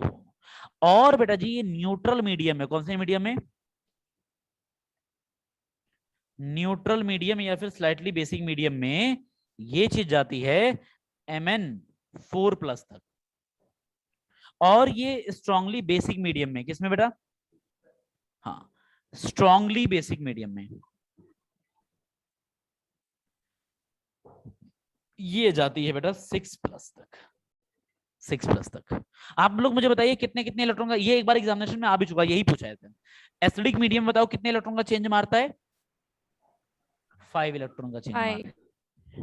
बताइए न्यूट्रल मीडियम में कितने का चेंज मारता है? 3। और यहाँ पर 1 इलेक्ट्रॉन का चेंज मारता है। क्या आपको ये बात समझ में आ रही है? सर स्लाइटली बेसिक में, स्लाइटली बेसिक में बेटा जी, स्लाइटली बेसिक को न्यूट्रल में ही ले लेते हैं और ये फिर +4 तक जाएगा। Okay sir. ठीक है, ओके। अब और H2O2 की बात करूंगा मैं। देखो H2O2 जो है ये -1 में होता है, और जब आप लोग इसको ऑक्सीडाइजिंग एजेंट की तरह यूज करते हो तो ये फिर चला जाता है H2O में चला जाता है। ठीक है, -2 में चला जाता है। तो इस तरीके से ये ऑक्सीडाइजिंग एजेंट का काम करता है। क्लियर हुआ कि नहीं हुआ? पक्का क्लियर हुआ? बताओ। देखो -1 से -2 में गया, तभी तो इलेक्ट्रॉन लिया। जो इलेक्ट्रॉन लेगा वही तो ऑक्सीडाइजिंग एजेंट की तरह बिहेव करेगा। शायद ये भी ना आपको बताओ। तो खैर, ऑक्सीडाइजिंग रिएजेंट्स का काम खत्म हुआ कि नहीं हुआ? बोलो बोलो बच्चा। H2O2 के ऊपर इसका हमेशा क्या मीडियम के -1 हिसाब से होगा? ऑक्सीडाइजिंग पावर कम ज्यादा होती रहती है। मीडियम बहुत कुछ कर लेता है। ठीक है, हाँ बोलो बोलो। H2O2 के ऊपर हमेशा -1 होगा। हाँ, H2O2 के ऊपर हमेशा -1 होता है। O का ऑक्सीडेशन स्टेट हमेशा माइनस होता है। क्या बात कर रहे हैं यार? O का ऑक्सीडेशन स्टेट H2O2 में हमेशा -1 होता है। अच्छा सर, ये आपने ऑक्सीडेशन स्टेट, ओके सर। हाँ ये भाई ऑक्सीडेशन सर मैं सोचा चार्ज है यार। ये बेटा जी ऑक्सीडाइजिंग एजेंट का खेल हो गया। बोले सर हमें ना कुछ थोड़ा सा दिक्कत आ रही है, हमें ऑक्सीडाइजिंग रिएजेंट ही नहीं पता। आप बताए तो जा रहे हो, हमें कुछ पता ही नहीं है, हम लुल्ल है एकदम से। ऑक्सीडाइजिंग एजेंट ही हमें नहीं पता। इलेक्ट्रॉन एक्सेप्ट करेंगे। ऑक्सीडाइजिंग एजेंट ही हमें नहीं पता, बोल दो अभी ये एकदम से। सुन लो, ऑक्सीडाइजिंग एजेंट वो होता है जो दूसरों से इलेक्ट्रॉन ले। ठीक है, विच एक्सेप्ट इलेक्ट्रॉन। तो ये आपने बताया था। Which accept electron. Accept electron, जो इलेक्ट्रॉन एक्सेप्ट करेगा वो क्या करेगा बेटा? जो इलेक्ट्रॉन एक्सेप्ट करेगा वो दूसरों को ऑक्सीडाइज करेगा। एजेंट वो होता है जो दूसरों को ऑक्सीडाइज कर दे। ठीक है, खुद रिड्यूस हो जाएगा। खुद रिड्यूस होगा तभी तो दूसरों को इलेक्ट्रॉन दूसरों से लेगा। जो इलेक्ट्रॉन एक्सेप्ट करता हो। और रिड्यूसिंग एजेंट फिर इसका इसी का अपोजिट हो जाता है। रिड्यूसिंग एजेंट का मतलब है वो बंदा जो दूसरों को electron they, which gives electron। देखो एक्सेप्ट इलेक्ट्रॉन मतलब जो दूसरों से इलेक्ट्रॉन ले। आपको यहां पर दिख रहा है ऑक्सीडाइजिंग एजेंट है ये। +7 से लेके +2 में जा रहा है। क्या कर रहा है? +7 से +2 में कैसे आएगा? इलेक्ट्रॉन लेके ही तो आएगा। नहीं, +7 से +2 में कैसे आएगा? इलेक्ट्रॉन ले लेके। इलेक्ट्रॉन लिया है तभी तो। और तो लेने का मतलब क्या? दूसरों से लिया होगा।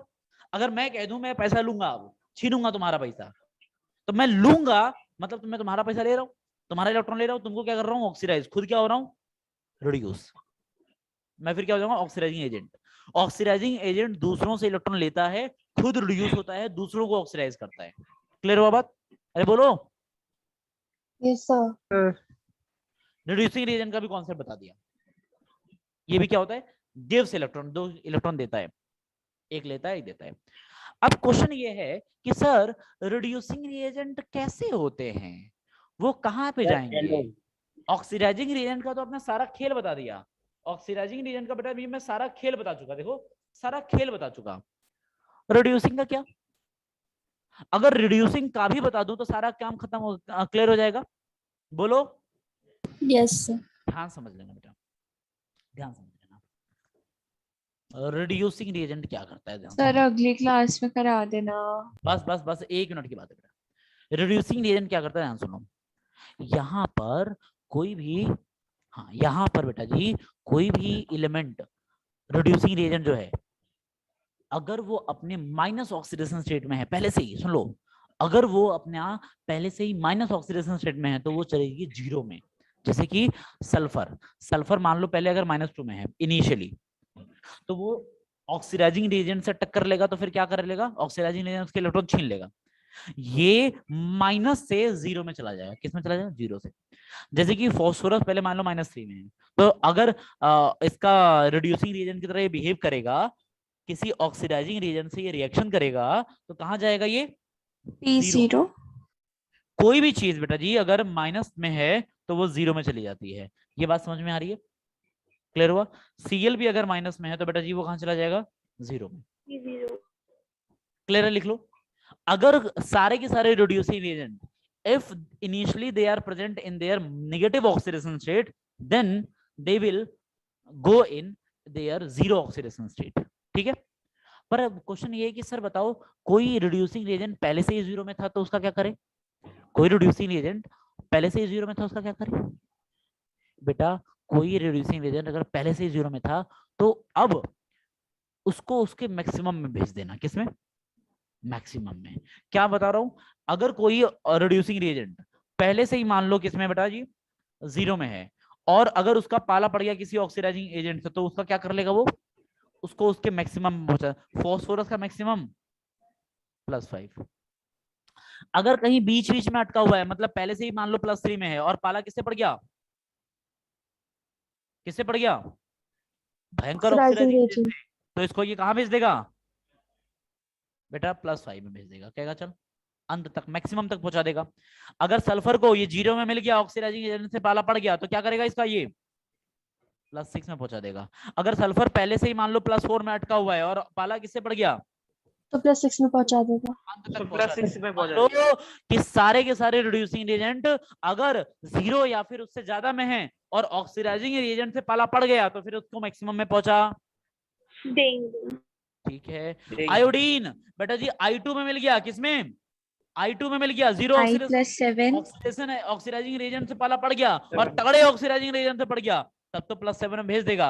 अदरवाइज बेटा जी यही ऐसा है जो कि +5 तक टिक जाता है, कभी कभी, कभी कभी +5 में दिख लेता है, नहीं तो हाँ I2 है ना, I2 पे ऑक्सीडेशन स्टेट 0 होता है और I2 को कहां भेजेगा, +5। सर अगर रिड्यूसिंग एजेंट पॉजिटिव हो, कितने, क्या, अगर रिड्यूसिंग एजेंट पे चार्ज पॉजिटिव हो, तो कह तो रहा हूं P पे अगर पॉजिटिव चार्ज पहले से है तो फिर कहां तक भेजेगा, उसके मैक्सिमम तक। अब बोले सर एक बात बताओ, अगर मेरा रिड्यूसिंग रिएजेंट पहले से ही मैक्सिमम में है तो ऑक्सीडाइजिंग रिएजेंट से पाला पड़ जाए तो बताओ क्या करूंगा, तो फिर कुछ नहीं होगा, इसका कुछ नहीं उखाड़ सकता, क्योंकि अब ये लुट चुका है। जो लुट चुका, बर्बाद हो चुका, जिसके पहले ही छीन चुके, उससे क्या छीन लेगा कोई, समझ रहे हो, अरे बोलो। यस सर तो इसको वो वापस दे देगा, यस जो पहले ही लुटा हुआ है, बर्बाद है, उसको अब लुटने का कोई डर, अब वो सब किसी से भिड़ जाएगा, अब वो किसी से भिड़ जाएगा, क्या बर्बाद तो हो ही चुका हूं, हम तो डूबेंगे सनम, तुमको भी संग ले डूबेंगे। हाँ हाँ +5, इस साइड भी +5 रहेगा भाई, कोई चीज नहीं, नो रिएक्शन, खत्म, कोई बात नहीं। सल्फर अगर पहले से ही लूट चुका है, सब इसके तो लूट चुके हो, फिर तो किसी के कोई भी इसका पप्पा लेके आओ, सामने कुछ नहीं करेगा, अब इलेक्ट्रॉन नहीं देगा बेटा, मैक्सिमम हो गया, खत्म बात, इसीलिए नो रिएक्शन। अब आपने मेरी बात को समराइज करो, अगर रिड्यूसिंग रिएजेंट अपने माइनस ऑक्सीडेशन स्टेट में है तो कहां जाएंगे, 0 पर हैं तो कहां जाएंगे, मैक्सिमम 0 और मैक्सिमम के कहीं बीच में फिर रहे हैं, मैक्सिमम तो भी मैक्सिमम, और अगर पहले से ही मैक्सिमम पर हैं तो फिर नो बस चेंज। बच्चा लोग इस चीज का ख्याल रख लेना, इस चीज का ख्याल रख लेना, आपका मामला फिट हो जाएगा। सारे के सारे रिएक्शंस आप लोग खुद प्रेडिक्ट कर लोगे, खुद आप प्रेडिक्ट कर लोगे। देखो जैसे कि ये वाला क्वेश्चन दिया आपको मैंने देखो इसमें ऑक्सीडेशन स्टेट क्या है इसका, +7 और अगर ये एसिडिक मीडियम में दे दिया तो बताओ +7 से कहां जाएगा, +2 में, +2 बताया था। yes और Fe पहले किस में है, उसका मैक्सिमम क्या होता है, +3, हो गया, मिल गया। वहां पर वो हालत उनकी है, ये हालत इनकी है, और बैलेंस कैसे करते हैं वो अगली क्लास। अब इसको बैलेंस करते करते हैं वो अगली क्लास। So sir. एवरीवन, हाँ पूछिए। थैंक सर यू एक सर। बार आखिरी वाली स्लाइड दिखाना, मतलब आखिरी से पहले पहले पहले। हाँ जी पूछो।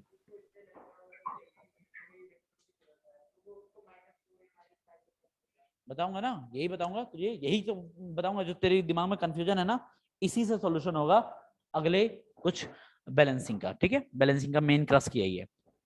सो एवरीवन, आज के लिए हाल फिलहाल सिर्फ इतना ही, मिलेंगे आपसे अगली क्लास में, धमाकेदार क्लास होगी। और मुझे आशा है कि अगली क्लास में बैलेंसिंग खत्म करके हम लोग टाइट्रेशन की तरफ बढ़ चलेंगे और टाइट्रेशन को भी निपटाने की कोशिश करेंगे। हालांकि मुझे पता है टाइट्रेशन अगली क्लास में खत्म नहीं होगा, उसके लिए मुझे एक और क्लास चाहिए होगी, पर कोई बात नहीं, जल्दी जल्दी हम लोग लोडॉक्स खत्म करेंगे अगली 2 क्लास में, ठीक है, हो जाएगा। Thank you very much, bye bye. Good bye thank you Thank you, sir, sir. Bye sir. Thank you sir, bye sir. Bye bye बच्चा।